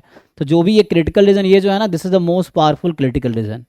और जो भी मोस्ट पावरफुल क्रिटिकल रीजन होगा या कोई टेस्ट होगा तो उसमें पावर हमेशा साइज से ज़्यादा आएगी. ये इन जनरल रिजल्ट है, power is always more than size, चाहे कोई भी डिस्ट्रीब्यूशन है जो एक्सपोनेंशियल फैमिली से है. आगे एक स्टैंडर्ड कॉन्सेप्ट है मोनोटोन लाइक्लीहुड रेशियो, जो कि जैम में नहीं है गेट में है. तो यहाँ बस ये है कि जो भी डिस्ट्रीब्यूशन एक्सपोनेंशियल फैमिली का है, ऑलमोस्ट जैसे नॉर्मल है या जो भी जिसमें सपोर्ट डिपेंड नहीं करा पैरामीटर पे, ऑलमोस्ट सारे डिस्ट्रीब्यूशन तुम्हें मिल जाएंगे. कुछ को छोड़ के वो तुम्हें देखना पड़ेगा, तो नॉर्मल है स्पेशली. तो ये मोस्ट पावरफुल टेस्ट है. So power will be more than the size. तो ये कह रहा है पावर लेस देन साइज, गलत है. Power more than size, yes. अब psi not is uniformly most powerful test of the region this. अब ये सिंपल वर्सेस कंपोजिट है, तो यहाँ भी मैंने क्लास में थ्योरम लिखाया होगा. सिंपल वर्सेस कंपोजिट में कंपोजिट डिसाइड करता है कि इसका क्रिटिकल रीजन कैसा होगा, specially for the normal distribution and not in the normal only, any distribution from the exponential family. ठीक है, चाहे एक्सपोनेंशियल डिस्ट्रीब्यूशन हो या गामा डिस्ट्रीब्यूशन हो या कोई भी इस तरह से बाइनोमियल बर्नौली इस तरह से. तो इसका h1 क्या है, theta more than theta not. तो इसका क्रिटिकल रीजन फिर से जो आएगा x bar more then k आएगा. Theta less than theta not है, इसका critical reason less than k होगा. मैं लास्ट क्लास में ही बोला था कि प्रसन्ना साहू वाली बुक जो है, प्रोबेबिलिटी गूगल करोगे मिल जाएगा, probability and statistics mathematical statistics by Prasanna Sahu. उसमें टेस्टिंग ऑफ हाइपोथेसिस चैप्टर में एंड में, उस चैप्टर के लास्ट में तुम देखोगे टेबल बना के लेफ्ट में बता रखा है कि इस तरह के टेस्टिंग होगा. जैसे दिस वर्सेस दिस होगा तो ये क्रिटिकल रीजन आएगा, दिस वर्सेस दिस होगा तो ये, इस तरह क्रिटिकल रीजन लिख रखा है साइज अल्फा का, वहां तुम देख सकते हो. तो मैं प्रॉपर साइज अल्फा का नहीं लिख रहा हूँ, मैं के लिख दे रहा हूँ. तो इसका क्रिटिकल रीजन ये होगा, ऑल्टरनेटिव डिसाइड करता है. ये श्योर है, चाहे नॉर्मल में इस तरह से. जबकि मान लो ऐसा होता कि h नॉट है theta is equal to 0 against theta is not equal to 0, तो इसको बोलते हैं वन साइडेड टेस्ट. ये भी वन साइडेड टेस्ट है. तो ऑल्टरनेटिव हाइपोथेसिस के अकॉर्डिंग क्रिटिकल रीजन आता है. अगर तुम लाइक्लीहुड रेशियो टेस्ट से भी सॉल्व करोगे तो यही आंसर आएगा, क्योंकि ये थ्योरम है. तो थ्योरम भी प्रोसीजर से ही आता है. कोई थ्योरम लिखे गए हैं तो वो पहले प्रूफ आता है ना, उसका प्रूफ से डिसाइड होता है. तो मुझे ये पता है क्योंकि थ्योरम का ये स्टेटमेंट है, इसलिए मुझे पता है. ठीक है, तो यहाँ से ये होगा, इसका ये होगा. अब तुम्हारा इस क्वेश्चन का क्रिटिकल रीजन ये था, तो पूछ रहा है कि टेस्ट साई नॉट. तो यहाँ पे साई नॉट टेस्ट फंक्शन लिख रहा है, रिजेक्शन रीजन समझ सकते हो. Uniformly most powerful test of level alpha this. तो ये क्रिटिकल रीजन ये इसके साथ मैच कर रहा है, तो ये सही है. इसके साथ मैच कर रहा है क्या ये, नहीं, तो ये गलत है. तो इसमें कुछ करना कुछ नहीं, इसमें कोई कैलकुलेशन नहीं है. अगर आपको स्टेटमेंट याद है थ्योरम का तो सीधा सीधा टिक करोगे, नहीं तो प्रूफ करो. प्रूफ करने में 10-20 मिनट लगेगा. ये चीज़ है. इसका क्रिटिकल रीजन क्या होता है, एक्स बार माइनस म्यू, या अभी के लिए इस क्वेश्चन में बता दूं मैं, ये आएगा मॉड एक्स बार मोर देन के, इसका आता है टू साइडेड क्रिटिकल रीजन। तो इसका है कि इसका क्रिटिकल रीजन राइट साइड में होगा इस वाले क्वेश्चन का, इस वाले क्वेश्चन का होगा लेफ्ट साइड में, इधर होगा, और इस वाले में क्या होगा, दोनों साइड होगा, टू साइडेड, इधर भी क्रिटिकल रीजन है, इधर भी क्रिटिकल रीजन, रिजेक्शन रीजन है, ये चीज़ है। ठीक है, तो बी सी सही है, ए डी गलत है। सो कोई भी डिस्ट्रीब्यूशन यूनिफॉर्मली एक्सपोनेंशियल फैमिली का है, उसमें टेस्टिंग में पावर हमेशा साइज से ज़्यादा ही होगा, ये थ्योरम है। ठीक है, तो इसको अनबायस्ड टेस्ट बोलते हैं। तो अनबायस्ड टेस्ट हमेशा एग्जिस्ट करती है, जो भी यूएमपी टेस्ट है वो अनबायस्ड टेस्ट है।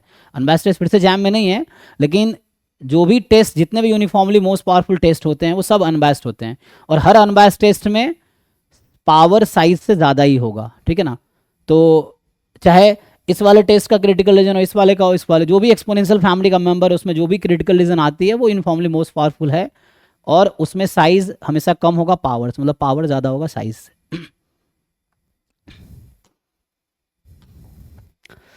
चलो, तो 40 के बाद आते हैं। ठीक है, जब तक क्वेश्चन देख लो, 2 मिनट का ब्रेक लेता हूँ, 1 मिनट।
चलो जी, तो थर्ड सेक्शन में आते हैं ना। जैम में 3 तरह क्वेश्चन है, MCQ, MSQ, NAT, है ना। फर्स्ट 30 क्वेश्चन MCQ है, मल्टीपल चॉइस क्वेश्चन, जिसमें सिंगल करेक्ट होते हैं और नेगेटिव मार्किंग भी होता है। सेकेंड है MSQ, जिसमें मल्टीपल करेक्ट हो सकते हैं, नेगेटिव मार्किंग नहीं है, 2 मार्क्स के हैं।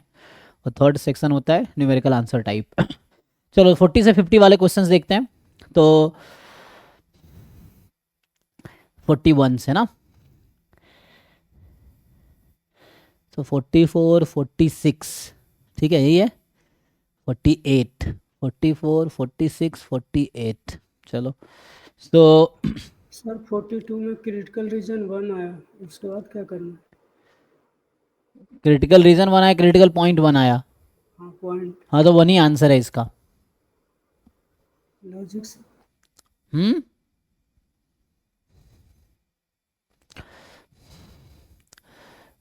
मुझे ये बताओ फंक्शन इंक्रीजिंग डिक्रीजिंग कैसे होता है? इंक्रीजिंग डिक्रीजिंग कहाँ पे होता है?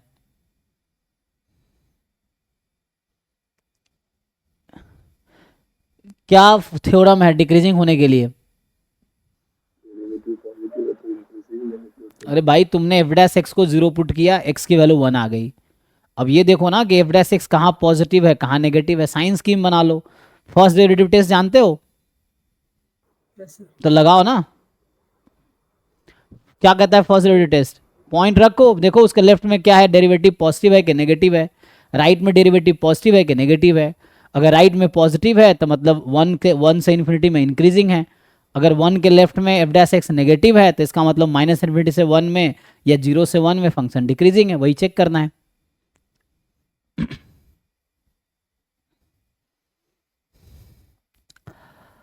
फोर्टी फोर में किसको डाउट है भाई? तो क्लास 12th का क्वेश्चन है। ये सब किसको डाउट हो रहा है? तुम लोग 12th नहीं पढ़े हो क्या? ये क्लास 12th के एनसीईआरटी में क्वेश्चन है ये, 44 नंबर। जाके 11 12 वाला प्रोबेबिलिटी पढ़ो भाई ठीक से। ये जो बाइनोमियल डिस्ट्रीब्यूशन है क्लास 12th में रैंडम वेरिएबल, उसमें ये क्वेश्चन है ऑलरेडी, ये भी नहीं सॉल्व कर पा रहे हो। If 12 paired dice are independently rolled, the number of trial is 12. N is number of trial, so number of trial is 12. Then the probability of obtaining at least 2 6s. तो x मान लो number of 6 obtained, number of 6 obtained in 12 toss. तो x का distribution हो गया binomial 12 comma कितनी बार 6, तो probability of getting 6 in 1 trial 1/6। तो ये हो गया। क्या होता है binomial distribution? Number of success in n trials. तो यहाँ getting 6 is success, not getting 6 is failure. कितने ट्रायल है? ये हो गया। अब बताओ इसमें probability of obtaining at least 2 6s। तो ये सब ट्राई व्राई करके आते नहीं, बस क्वेश्चन देखे पूछ लिए। x more than equal to 2। इसमें क्या दिक्कत है भाई? बाइनोमियल का सपोर्ट क्या होता है? 0 से n तक, तो 0 से 12 तक होगा। तो अभी कह रहा है कि 2 से ज़्यादा हो जाएगा, तो 1 माइनस कर देते हैं। तो 2 से पहले क्या क्या है? 0 1, तो 2 पे 0 पे घटा दो, 1 पे घटा दो, ये सब पूछने वाला क्वेश्चन है।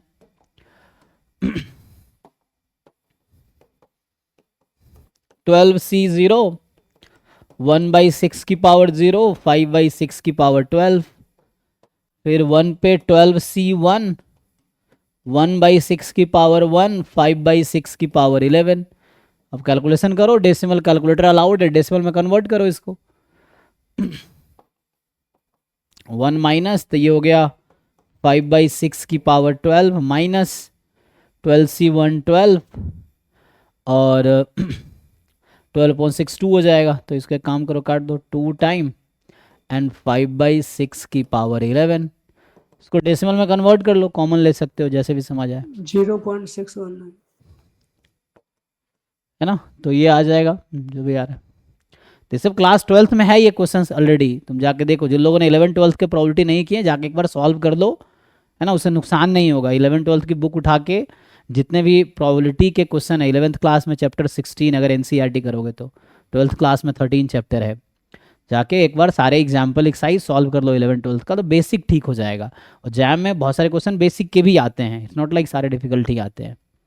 तो ये सब 12th क्लास में ऑलरेडी एनसीईआरटी में है ये क्वेश्चन।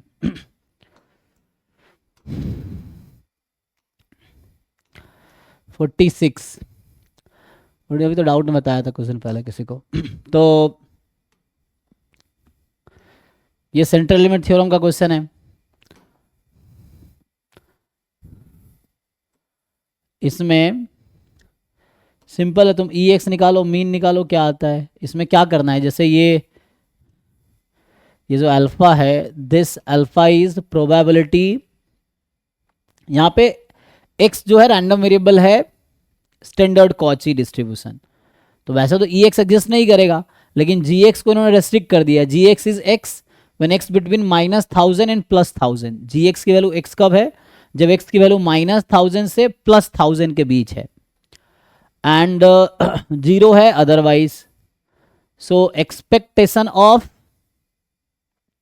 तो यहां से पहले मैं इसको थोड़ा सिंप्लीफाई कर देता हूं। देखो तो जो अल्फा है वो है limit, this is limit n tends to infinity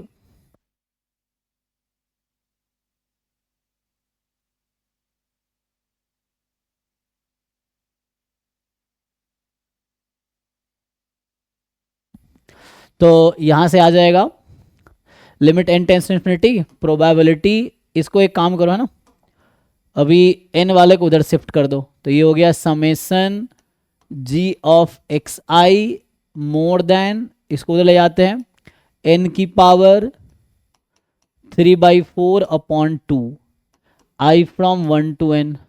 अब सेंट्रल लिमिट थ्योरम लगाने के लिए क्या चाहिए, ये मान लो अभी के लिए t है ना, समेसन g एक्स आई, तो घटाना होगा इसका मीन और इससे डिवाइड करना इसके स्टैंडर्ड डेविएशन से, सो दैट ये नॉर्मल 0 1 बन जाए।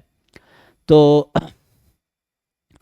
पहले यहाँ से e ऑफ जी एक्स निकालना पड़ेगा, तो एक्सपेक्टेशन ऑफ जी एक्स निकाल लो, तो यहाँ से 0 आ जाता है ना, ओके, क्योंकि है ना -1000 से +1000 है x टाइम PDF, और ये PDF इसका इवन फंक्शन है और x ऑड फंक्शन है, तो ऑड फंक्शन है तो ये 0 आएगा, है ना। और एक्सपेक्टेशन ऑफ जी एक्स आ गया, तो इसका मतलब है कि जो वेरिएंस ऑफ जी एक्स आएगा, क्योंकि मीन इसका 0 है, तो वही चीज़ होगा जो एक्सपेक्टेशन ऑफ जी एक्स का होल स्क्वायर होगा। एक्सपेक्टेशन ऑफ जी एक्स का होल स्क्वायर वही आएगा जो उसका वेरिएंस आएगा। उसकी वजह क्या है, क्योंकि मीन जब 0 हो जाता है तो variance is equal to E of x square, क्योंकि मीन तो 0 हो गया। सो अब ये निकालो, तो ये बस ये देखना है तुम्हें पॉजिटिव नंबर आएगी कि नेगेटिव नंबर आएगी, बस यही देखना है हमें। सो ठीक है ना।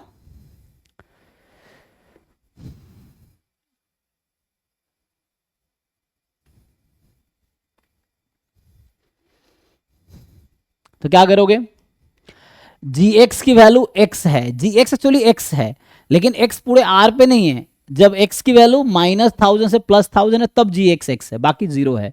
तो हम यहां करेंगे -1000 से +1000 x स्क्वायर, क्योंकि this into PDF, so 1/π into 1 + x square, और ये आपका आ जाएगा dx, ठीक। तो x square into 1/π 1 + x square dx। अब ये इवन फंक्शन है तो 2 टाइम 0 से 1000, ठीक, और ये हो गया 2x स्क्वायर अपॉन पाई, अच्छा 2 तो लिख दिया मैंने पहले ही, पाई को बाहर बुला लीजिए इस पाई को, तो बचेगा x square upon 1 + x square dx। इसको सिंप्लीफाई कर लो तो यहां से सिंप्लीफाई, हाँ तो 1 माइनस कर देंगे आप, हाँ तो यहां से आ जाएगा आपके पास variance of g x will be actually just, उसको हम 1 - 1/x स्क्वायर लिख सकते हैं, 1/1 + x स्क्वायर, 1/1 + x स्क्वायर जो है tan इनवर्स x का डेरिवेटिव है, तो इंटीग्रल tan इनवर्स हो जाएगा, तो 2/π बाहर रहेगा, 1 - 1/1 + x स्क्वायर, 1 का इंटीग्रेशन x अपर लिमिट रखेंगे तो 1000 minus 1/1 + x square tan inverse x, upper limit minus lower limit, so tan inverse 1000। अब बस ये डिसाइड करना है नंबर पॉजिटिव है कि नेगेटिव है, बताओ। ये नंबर पॉजिटिव है या नेगेटिव है? ऑब्वियसली वेरिएंस है, पॉजिटिव ही होगा, है ना, नेगेटिव तो हो नहीं सकता ना, क्योंकि वेरिएंस है ना actually, so variance can never be negative. तो अभी के लिए ओके है, तो ये अभी के लिए मान लो सिग्मा स्क्वायर है, अभी मान लो इसका नाम है सिग्मा स्क्वायर, लेट्स से, हाँ I name it sigma square, so ये सिग्मा स्क्वायर है और ये मान लो अभी के लिए म्यू है, ठीक। तो जी एक्स का ध्यान रखना है। अब मैं अल्फा कैलकुलेट करता हूँ, तो limit n tends to infinity probability summation of g of x i minus g x का मीन 0 है तो समेसन जी एक्स का मीन भी 0 ही होगा, तो 0 upon root under summation g x का वेरिएंस, जी एक्स का वेरिएंस है सिग्मा स्क्वायर, यहाँ पे जो इसका नाम मैंने सिग्मा स्क्वायर रख दिया है, तो समेसन जी एक्स का वेरिएंस हो जाएगा sigma square sigma square sigma square, n time add होगा तो एन सिग्मा स्क्वायर, तो यहाँ रहेगा एन सिग्मा स्क्वायर। सेम चीज यहाँ होगी, एन की पावर 3/4, ठीक है, अपॉन 2, 0 घटाएंगे तो कोई फर्क पड़ेगा नहीं, तो 0 ऐसे ही रहेगा, अपॉन तो डिवाइड करते हैं, डिवाइड करेंगे root under n sigma square से, ठीक। तो सिग्मा स्क्वायर ये नंबर है, सिग्मा बाहर कर सकते हैं। अब तुम देखो ये क्या होगा, so by central limit theorem this will be Z standard normal. तो अब आपके पास आ जाएगा alpha is limit n tends to infinity Z more than, अच्छा लिमिट तो गायब हो गया, अब लिमिट मैं पुट कर दूंगा तो हम इसकी जरूरत नहीं पड़ेगी, है ना। अब ध्यान दो, यहां रूट एन को अलग करोगे तो एन की पावर 1/2 होगी।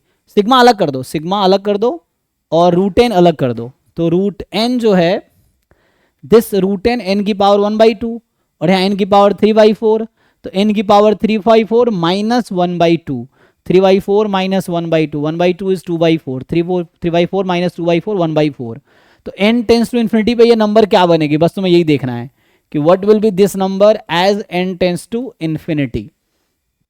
तो ये होगा प्लस इन्फिनिटी हो जाएगा, क्योंकि n की पावर 3/4 है, यहाँ n की पावर 1/2 है, न्यूमरेटर में जाएगा 1/2। और z more than infinity, z normal 0 1 है, इसका सपोर्ट माइनस इन्फिनिटी से प्लस इन्फिनिटी होता है, तो इन्फिनिटी से ज़्यादा होने की प्रोबेबिलिटी 0 है, तो अल्फा की वैल्यू 0 आ गई। तो अल्फा 0 है तो 100 अल्फा भी 0 होगा। तो just central limit theorem,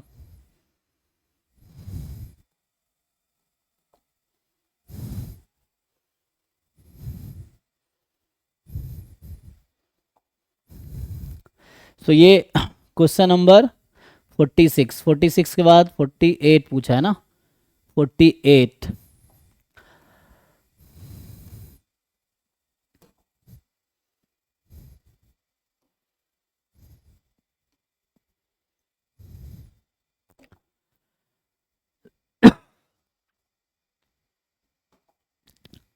So x1 x2 extend with a random sample from exponential 1।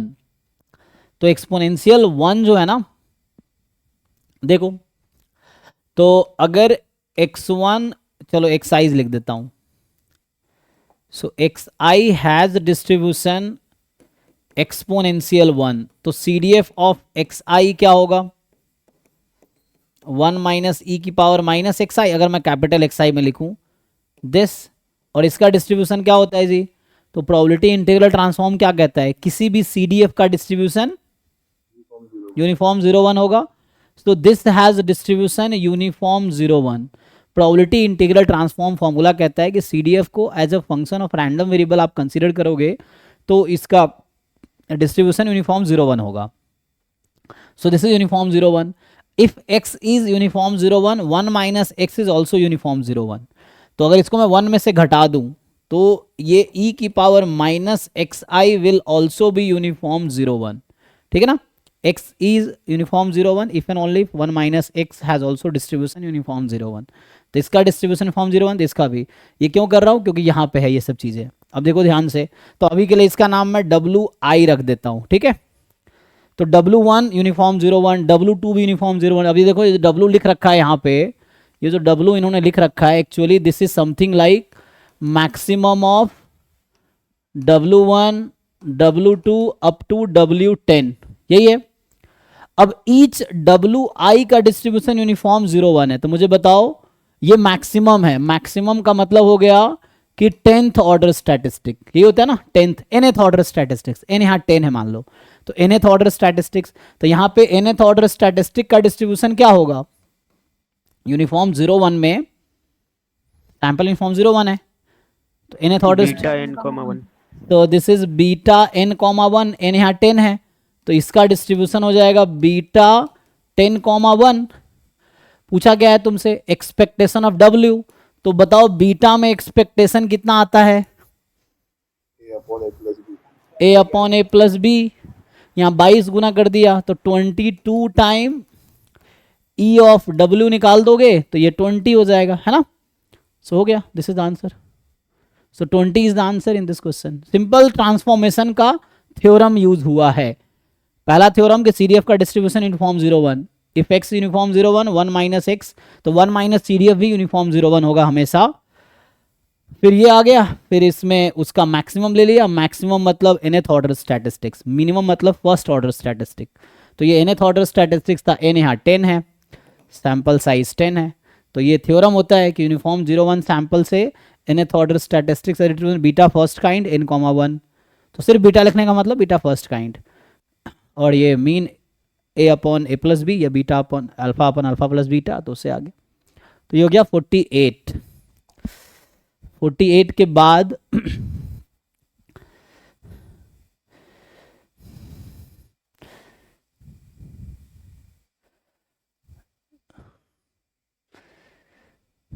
Rate lambda है तो मीन 1/λ है, ठीक है ना।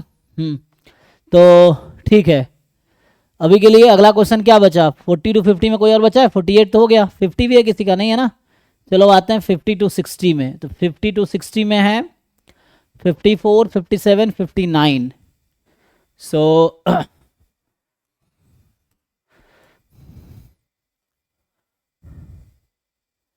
54, तो 54 ही जस्ट एक बेस थ्योरम का क्वेश्चन लग रहा है ना। देखो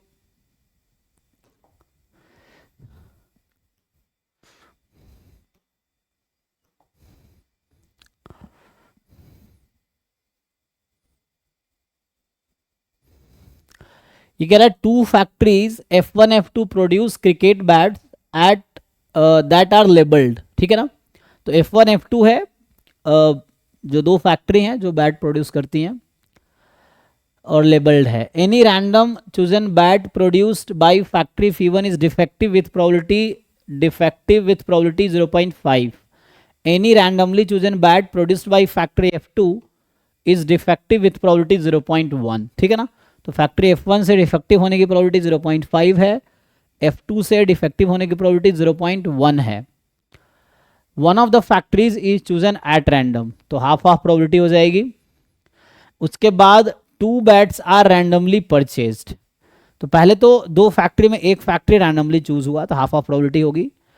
अब उसमें से जो भी फैक्ट्री चूज हुआ उसमें से 2 बैट हमने परचेज किए, तो यहाँ पे है ना सस्पेंस है, तो E1 इवेंट होगा कि यू में टेक F1 और F2, 2 इवेंट है। देखते हैं आगे। उसके बाद 2 बैट खरीदे। Let the labels on these purchase bats be B1 and B2। अब जो बैट पे लेवल है वो B1 B2 है। If B1 is found to be defective, अब ये गिवन है, देखो जो भी चीजें गिवन है ध्यान रखना, यहाँ गिवन है, इफ बोला है ना तो मतलब ये गिवन इवेंट है। तो B1 is event, B1 is found to be defective, then the conditional probability that B2 is also defective is। तो पहले समझो पूछा क्या है, पूछा है कि क्या प्रोबेबिलिटी है B2 डिफेक्टिव होगा गिवन दैट, तो जस्ट B1 मतलब B1 इज डिफेक्टिव समझो, है ना। तो क्या प्रोबेबिलिटी है B2 is defective given that B1 is defective, ये प्रोबेबिलिटी आपको निकालनी है एक्चुअली। तो अभी तो ये कंडीशनल प्रोबेबिलिटी है एक्चुअली, है ना। तो इसको फर्दर ओपन करेंगे तो क्या होगा, तो ये आ जाएगा probability of B1 intersection B2 upon probability of B1, यही है। So probability of B1 intersection B2 upon ये आ गया आपके पास B1। अब सोचो इसका क्या मतलब है, तो B1 इवेंट मतलब B1 is defective, B2 event मतलब B2 इज डिफेक्टिव, ये प्रोबेबिलिटी ले रहा हूं मैं। तो अभी के लिए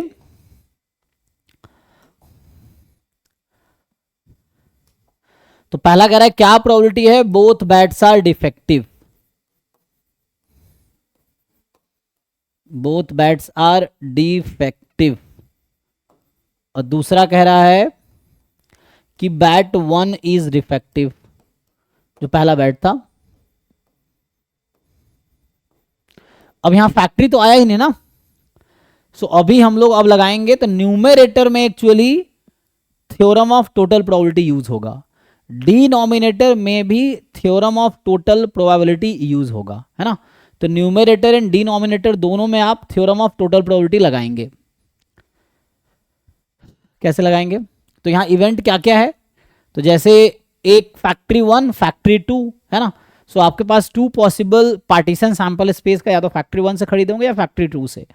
तो अभी के लिए मान लो ये इवेंट ए है, दिस इज कैपिटल ए और ये कैपिटल ए। तो कैसे करते हैं सॉल्व हम लोग, तो जैसे अगर हम लोग क्या लिखते हैं, probability of event A, formula लिख रहा हूं पहले, probability of E1 into A given E1 plus probability of E2 into A given E2। तो ये तो थ्योरम ऑफ टोटल प्रोबेबिलिटी का फॉर्मूला है। हमारे केस में क्या ज़रूरत है, हमारे केस में ज़रूरत है न्यूमरेटर में क्या प्रोबेबिलिटी है दोनों बैट डिफेक्टिव है। तो हमें यही नहीं पता ना कि किस फैक्ट्री से आया है, तो हम कंडीशंस लेंगे कि suppose it is purchased from factory 1, then what is the probability that B1 and B2 both are defective if it is purchased from factory 1, or what is the probability of purchasing from factory 2, and if it is purchased from factory 2 what is the chance that both are defective। तो ये हमने theorem of total probability लगाया। अब हमारे पास दो option था, factory 1 या factory 1 2 choose करने का। तो फैक्ट्री 1 चूज करने की प्रोबेबिलिटी हाफ है। अब अगर हमने फैक्ट्री 1 चूज किया, ये गिवन है कि अगर फैक्ट्री 1 चूज किया तो क्या प्रोबेबिलिटी है दोनों बैट डिफेक्टिव होगा। तो फैक्ट्री 1 में डिफेक्टिव होने की क्या प्रोबेबिलिटी है 0.5, तो मतलब हाफ। तो 0.5 इंटू 0.5, क्योंकि दो बैट है, दोनों बैट की अलग अलग बात होगी। और what is the probability that second factory chosen, तो हाफ। If you purchase from second factory what is the chance that both are defective. तो इसका मतलब है कि 0.1 इंटू 0.1, तो ये आपका आ गया न्यूमरेटर की प्रोबेबिलिटी। सिमिलरली आप डिनोमिनेटर निकाल लो। सो डिनोमिनेटर क्या है B1, तो वैसे ही सेम फॉर्मूला लगाओ कि what is probability of choosing factory 1, if we choose factory 1 what is the probability of bat 1 being defective, what is probability of choosing factory 2, if we choose from factory 2 what is probability that it is defective। तो similar probability half, और factory 1 से choose किया तो 0.5, half factory 2 से choose किया 0.1। तो simplify कर लो। अब आपको चाहिए क्या था, डिवाइड करो इसको, कितना आता है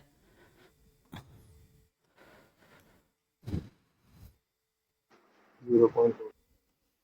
एक मिनट, तो ये आ जाएगा अपॉन 2 तो रहेगा कॉमन, एंड 5 5 25, 0.25 0.01, तो 0.26 है ना। और यहाँ पे 0.6 अपॉन 2, यही ना। ये तो ये हो गया 0.13, चेक कर लेना कैलकुलेशन, ये 0.30। तो अब हमें क्या चाहिए था, तो 13/30। तो ये आंसर जो इसका होगा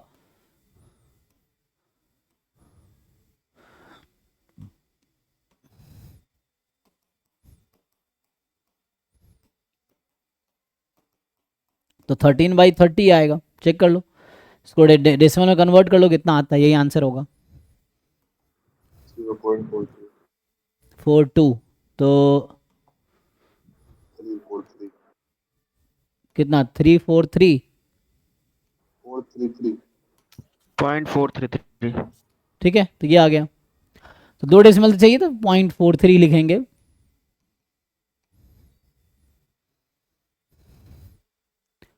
ठीक है, तो ये हो गया 54। 54 के बाद क्या है 59, एंड उससे पहले भी है 54 59 57 भी है, 57 59।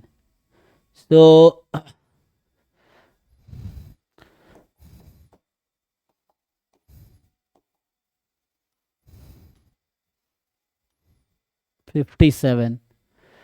तो 57 में क्या है, सिंपल तो है भाई, तुम ट्राई नहीं करते हो जो पूछ रहे हो, क्या इसमें नया है। जस्ट सॉल्व करना कोई बच्चा शुरू करेगा तो खुद ही आंसर तक पहुंच जाएगा। ये वो लोग हैं जो सॉल्व करना शुरू ही नहीं किए हैं, क्या ही नया है इसमें। थीटा मुझे दे रखा है यूनिफॉर्म 0 2 पाई है, देख के ही डर, ऐसे देख के डरोगे तो एग्जाम में एक भी क्वेश्चन नहीं होगा, ऐसे सब छोड़ के आ जाओगे।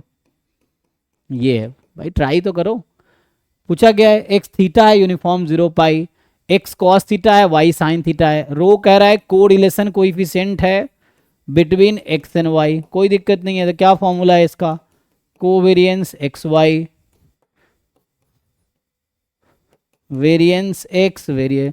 भाई एक एक स्टेप लिखते जाओ, जो जरूरत है कैलकुलेट करते जाओ, खुद ही आंसर आ जाएगा। ये थोड़ी क्वेश्चन पढ़ोगे आंसर आ जाएगा, ट्राई करना, कुछ सॉल्व करना पड़ेगा उसके लिए। अब इसको अलग से कैलकुलेट कर लो चाहो तो तुम इसको अलग से कैलकुलेट कर सकते हो। तो हमें क्या चाहिए, कोवेरिएंस ऑफ एक्स वाई। अगर मुझे कोवेरिएंस एक्स वाई चाहिए तो ये e of x into y minus e x e y.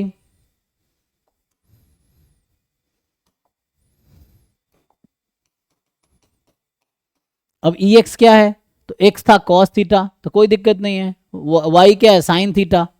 अब मुझे ये बताओ भाई, ये तो हम यहाँ पे आते हैं, अगर हमारा ये क्वेश्चन है कि थीटा है यूनिफॉर्म 0 से 2 पाई, इसका मतलब थीटा का जो पीडीएफ है 1/2 पाई थीटा बिटवीन 0 से 2 पाई, ये पीडीएफ हो गया थीटा का। अब मुझे एक्सपेक्टेशन चाहिए एक्स का, तो इसका मतलब एक्सपेक्टेशन चाहिए कॉस थीटा का। तो फॉर्मूला के हिसाब से cos theta into PDF of theta D theta 0 से 2 पाई। फिर मुझे चाहिए एक्सपेक्टेशन ऑफ वाई, तो वाई है मेरा साइन थीटा, साइन थीटा का express sine theta into PDF of theta D theta 0 से 2 पाई। बताओ भाई कितना आएगा ये, वो 0 आएगा। सो 0 आ गया। अब मुझे चाहिए एक्सपेक्टेशन ऑफ एक्स वाई, तो मतलब expectation of sine theta cos theta, क्योंकि अगर आगे सॉल्व करोगे एक एक स्टेप जो जरूरत है कैलकुलेट करते जाओ तो खुद ही आंसर आ जाएगा। ये है, अब फिर से वही चीज़ है, कॉस थीटा साइन थीटा 1/2 पाई डी थीटा 0 से 2 पाई। अब इसको इंटीग्रेट करो, 0 ये भी 0 आ गया, तो सब 0 आ गए तो 0 ही हो गया। तो इसका मतलब ये 0 आ गया तीनों, तो ये 0 ही आ गया, फिर तो रो हो गया। बताओ भाई क्या था इसमें, लेकिन वही ट्राई नहीं करना है, बस जो जो पूछा है सॉल्व करते जाओ। कोरिलेशन कोएफिशिएंट है, लिखो फॉर्मूला, फिर कोवेरिएंस निकालो, जो आया वो लिखो, फिर वेरिएंस निकालते। वेरिएंस ऑफ एक्स क्या होता है तो वो हम निकालते, ई x square minus e x का होल स्क्वायर निकालते, जरूरत पड़ती, जरूरत ही नहीं पड़ी, न्यूमरेटर ही 0 हो गया। तो लेकिन ये वही लोग ट्राई नहीं कर रहे हैं, और ये रवैया रहा एग्जाम में एक भी क्वेश्चन सॉल्व नहीं होगा तुमसे, जो जिन लोग ये इस तरह डाउट पूछ रहे हैं, क्योंकि the thing is you didn't started, solution लिखना शुरू ही नहीं किया है, पढ़ के छोड़ दिया क्वेश्चन, ये चीज़ है। जब कोशिश नहीं करोगे एक भी क्वेश्चन सॉल्व नहीं होगा। ऐसा थोड़ी है तुमसे पूछ के वो क्वेश्चन बनाएगा कि मैं ये डालूं कि नहीं डालूं, वो तुम्हें जो भी क्वेश्चन पूछेगा ट्राई करना है। जरूरी थोड़ी देखा हुआ आएगा देखा हुआ नहीं आएगा, चाहे देखा हुआ आए या नहीं आए, ट्राई करना है हमें, जो पूछा है हमें वो निकालना है, निकल जाएगा, कोशिश करोगे निकल आएगा।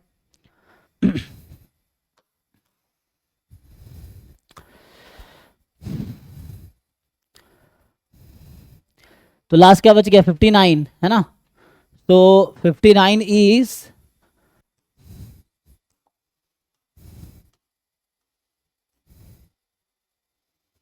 क्या कह रहा है,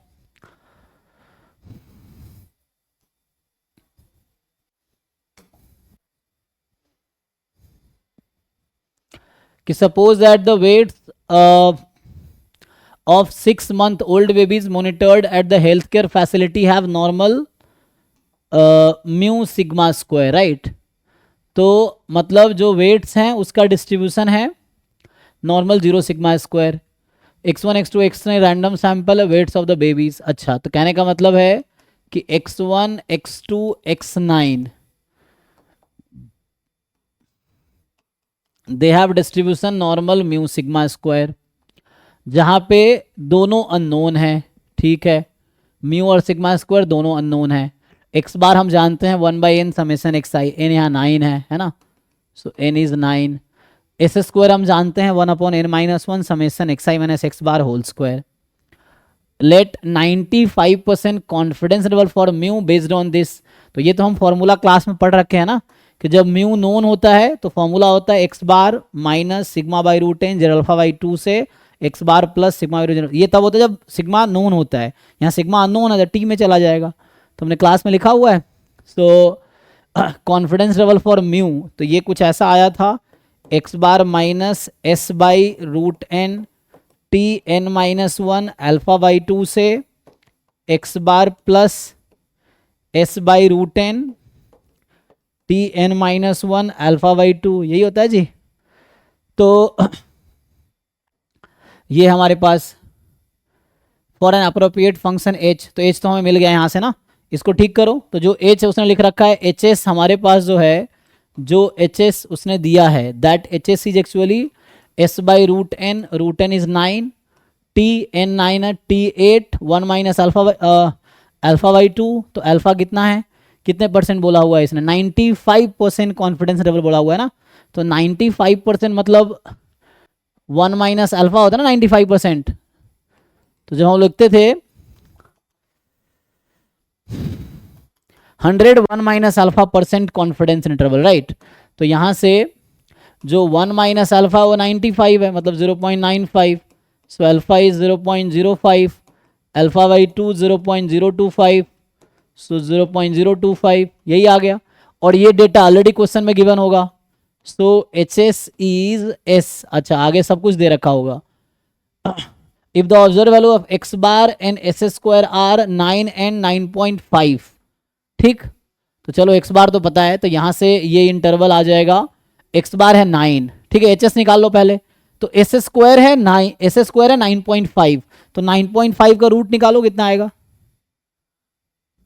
S² 9.5 है ना, तो S कितना होगा, यहाँ तो S होता है ना, S/√10, तो बताओ भाई S कितना आएगा, 9.5 का रूट कितना आता है, चलो ऐसे लिख देता हूँ अभी, सो रूट 9.5 अपॉन 3, T8 0.025, रुक जाओ, तो 8 0.025 ये है, तो ये इनटू में है 2.306, हाँ ये कितना बताया था भाई, 0.95, 3.08, तो 3.08, इसको जरा मल्टीप्लाई करके बताओ HS कितना आता है, 3.08 इंटू 2.306 अपॉन 3, कैलकुलेटर ठीक से कैलकुलेशन करो,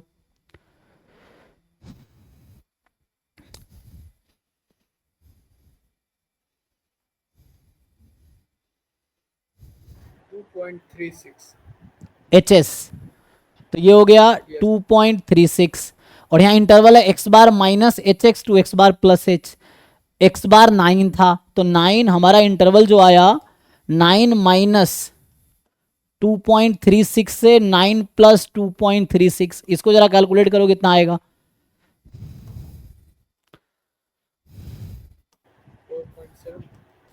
तो ये तो हो गया 11.36, और ये कितना हो गया,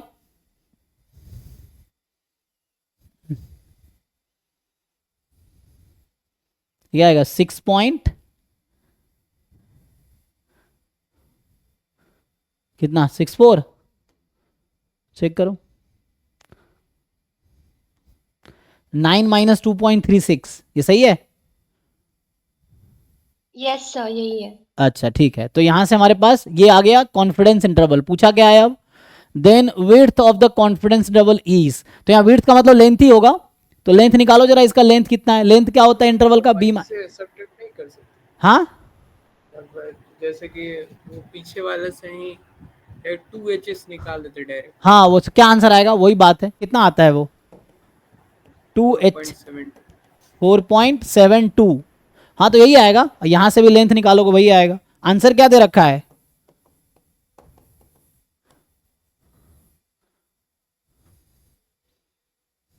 सर 4.7 से 4.8, हाँ सही है ना, तो 4.72, तो हमारा 4.7 से 4.8 करेक्ट आंसर है, तो विड्थ का मतलब लेंथ ही है ना, सो विड्थ बोलने का मतलब लेंथ की बात करें, क्योंकि वन डायमेंशनल है ना, तो वन डायमेंशनल में लेंथ और विड्थ सेम ही होगा, तो ये है interval is one dimensional, real line जो है one dimensional, XY plane 2 dimensional है, XYZ स्पेस 3 डायमेंशनल है, तो वन डायमेंशनल सेम ही है, इसमें कुछ नया तो था नहीं, ये भी वही लोग हैं जो ट्राई नहीं किए होंगे, फिर से मैं कह रहा हूँ, अगर तुम सिंपली क्लास में फॉर्मूला लिखा रखा है उसको ट्राई करते तो आ जाता आंसर, एक्सपेरिमेंट करना होता है ना, गलत होगा, लेकिन हमारे हाथ में क्या है, कोशिश करना, अब तुम ट्राई नहीं करोगे तो आंसर खुद से थोड़ी आएगा, आंसर उन्हीं का आएगा जो ट्राई करेंगे, एग्जाम में भी यही होगा, जो बच्चे ट्राई करेंगे उनका आंसर आएगा, उन्हीं के मार्क्स आएंगे,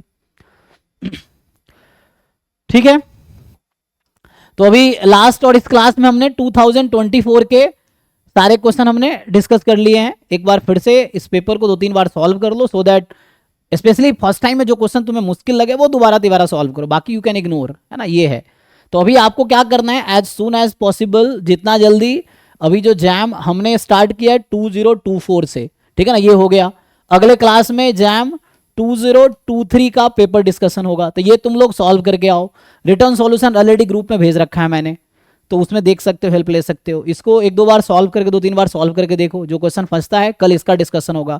ऐसे ही चलता रहेगा, ये जैम 2005 तक हम लोग डिस्कस करेंगे, अभी इसी ऑर्डर में चलता रहेगा। मीनवाइल जब तक ये डिस्कशन हो रहा है तब तक आपका काम है कि जो भी मॉक टेस्ट है, एक तो पहले जो मैंने लिस्ट भेजे थे वो कंप्लीट कर लो। उससे फायदा ये होगा कि PYQs ही हैं, तो वो रिपीटेडली आपको पता चल जाएगा कौन से क्वेश्चन में आपको एक्चुअल डाउट है, तो वो हो जाएगा। तो पहले जो हमने 1 से 36 का लिस्ट भेजा वो कर लो। उसके बाद हमारे पोर्टल पे मॉक टेस्ट 1 से लेके 100 तक यूनिट वाइज होगा, है ना। फिर फुल लेंथ तुम्हें 1 से 100 तक मिलेगा, ठीक है ना, ये होगा। तो 1 बाई 1 चाहो तो डेली एक यूनिट वाइज, एक फुल लेंथ, एक यूनिट वाइज, एक फुल लेंथ करते जाओ। तो जितना जल्दी इसको कंप्लीट कर लो, जितना जल्दी इसको कंप्लीट कर लो, यही फायदा है। मेन है तुम्हें अब क्वेश्चन ज़्यादा ज़्यादा प्रैक्टिस करना है। जो क्वेश्चन नहीं आ रहा है उसमें सीखोगे कहाँ दिक्कत है, क्या कॉन्सेप्ट, वो मैं डिस्कस कर ही रहा हूँ। तो पहले मैं ये डिस्कस करूँगा, फिर ये डिस्कस करूँगा, ये भी क्लास में डिस्कशन होगा। तो एक एक अभी जैसे हमने ईयर वाइज PYQ फिक्स करके डिस्कस कर रहा हूँ, वैसे मैं पहले ही बता दूंगा क्लास में कि कल किस टेस्ट का डिस्कशन होगा। तो एक बार ये PYQ जब डिस्कस कर लेंगे तो ये भी ऑलरेडी डिस्कशन हो जाएगा, इसका अलग से कराने की जरूरत थोड़ी पड़ेगी, क्योंकि अगर मैंने ये सारे डिस्कस कर दिए तो यही सब क्वेश्चन यहाँ भी है। जो ये लिस्ट मैंने भेजे थे 36 टेस्ट का, उसमें यही क्वेश्चन हैं। तो ये अगर हो गया तो ये भी हो जाने चाहिए। उसके बाद मैं फिर ये डिस्कशन स्टार्ट करूंगा, एक बार ये कंप्लीट हो जाएगा तो, ठीक है। तो इसको आप लोग अपनी जितना जल्दी हो सकता है खुद से सॉल्व करके कंप्लीट कर लो, डाउट कलेक्ट करके सॉल्व करो। सो अभी यहीं स्टॉप करता हूँ, अगर डाउट नहीं है तो फिर रात को डाउट क्लास होगी ऐसे। हाँ जी, 60 भी डाउट है क्या है भाई 60 में? ऐसा सॉल्व किए हो या ऐसे ही देख के सोच रहे हो पूछ लेते हैं? चलो क्या है डाउट भाई बताओ। ये राहुल, तुम सॉल्व करके आओ, ऐसे ही हुआ 59 हो गया सर, 60 बता दो ऐसे ही। इससे कुछ नहीं होगा, देखो तुम हजारों सॉल्व क्वेश्चन देख लो, अगर खुद से पेन नहीं चला रहे हो कुछ नहीं होना है तुम्हारा, ये चीज़ है। या मैं कितने क्वेश्चन सॉल्व कर दूं, तुम्हारा कुछ बहुत ज़्यादा फायदा नहीं होना है unless you solve it yourself. खुद से भले तुमने सॉल्यूशन देख के खुद से सॉल्व किया तो अच्छी बात है, अगर तुम सॉल्यूशन देख के ये समझ गए तुम्हें आ गया तो गलत फहमी में हो तुम, ये है।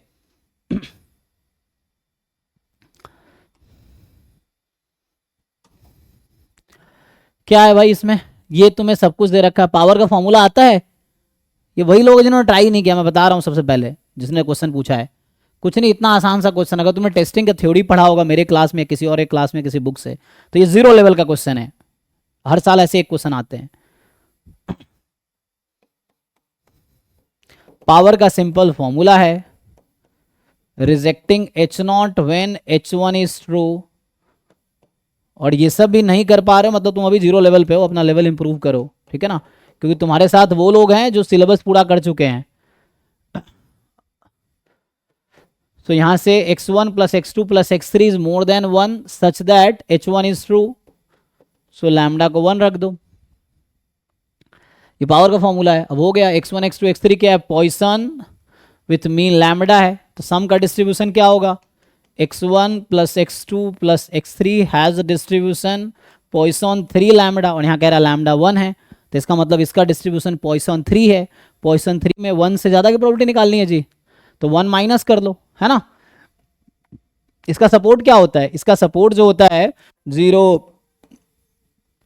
तो 1 माइनस कर लो इसको।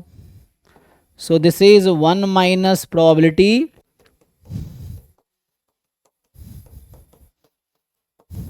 ये है, और लेस देन इक्वल टू 1। इसका कुछ नया नाम रख दो, एक काम करता हूं इसका नाम मान लो टी रख दिया अभी के लिए, है ना। तो टी ये है, टी पॉइसन 3 लैम्डा, लैम्डा 1 है तो पॉइसन 3 हो गया। तो अभी के लिए मैं ऐसा रख देता हूँ 1 माइनस प्रोबेबिलिटी, इसका नाम टी रख दिया, तो टी बराबर 0, टी बराबर 1, क्योंकि इसमें t less than equal to 1 है तो 0 1 ही होगी।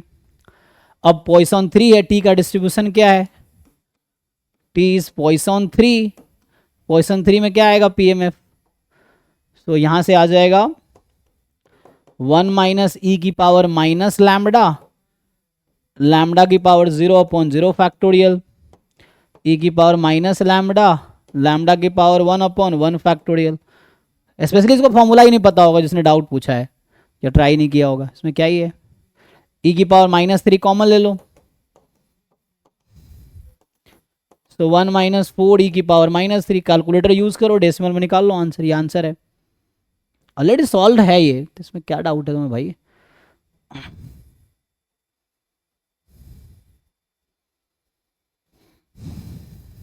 ठीक है जी, चलिए यहाँ स्टॉप करते हैं, थैंक यू। कल सर हम्म सर 32 वाला उसका ऑप्शन डी में जो फंक्शन लिए थे उसका डोमेन कैसे कंस्ट्रक्ट किया था?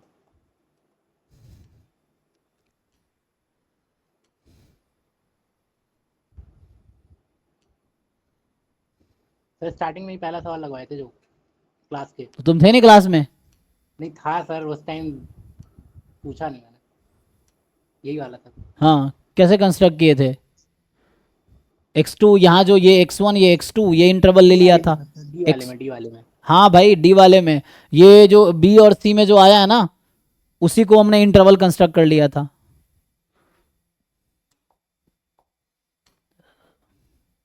इसलिए टाइमली क्लास ज्वाइन करो, समझ आएगा। ये देखो, तो सर इसमें 2 और 4 वाला जो इंटरवल रहेगा वो तो छूट ही जाएगा ना? तो हमें उससे मतलब थोड़ी है, हमें उससे कोई मतलब है छूट जाएगा तो? कैसे छूट जाएगा मुझे ये बताओ। तो मुझे ये बताओ x1 कहाँ से कहाँ के बीच का नंबर है? 0 से 2 का। फिर कोई नंबर बताओ, 0 से 2 के बीच का कोई एक नंबर बताओ, फिक्स करो। 1 ले लेते हैं। 1 ले लेते हैं। x2 कहाँ से कहाँ के बीच का नंबर है? 4 से 8 में है। तो 4 से 8 में कुछ फिक्स करो। 5 ले लेते हैं। तो इंटरवल क्या बन गया ये? 1 से 5 बन गया। क्या छूट गया बताओ?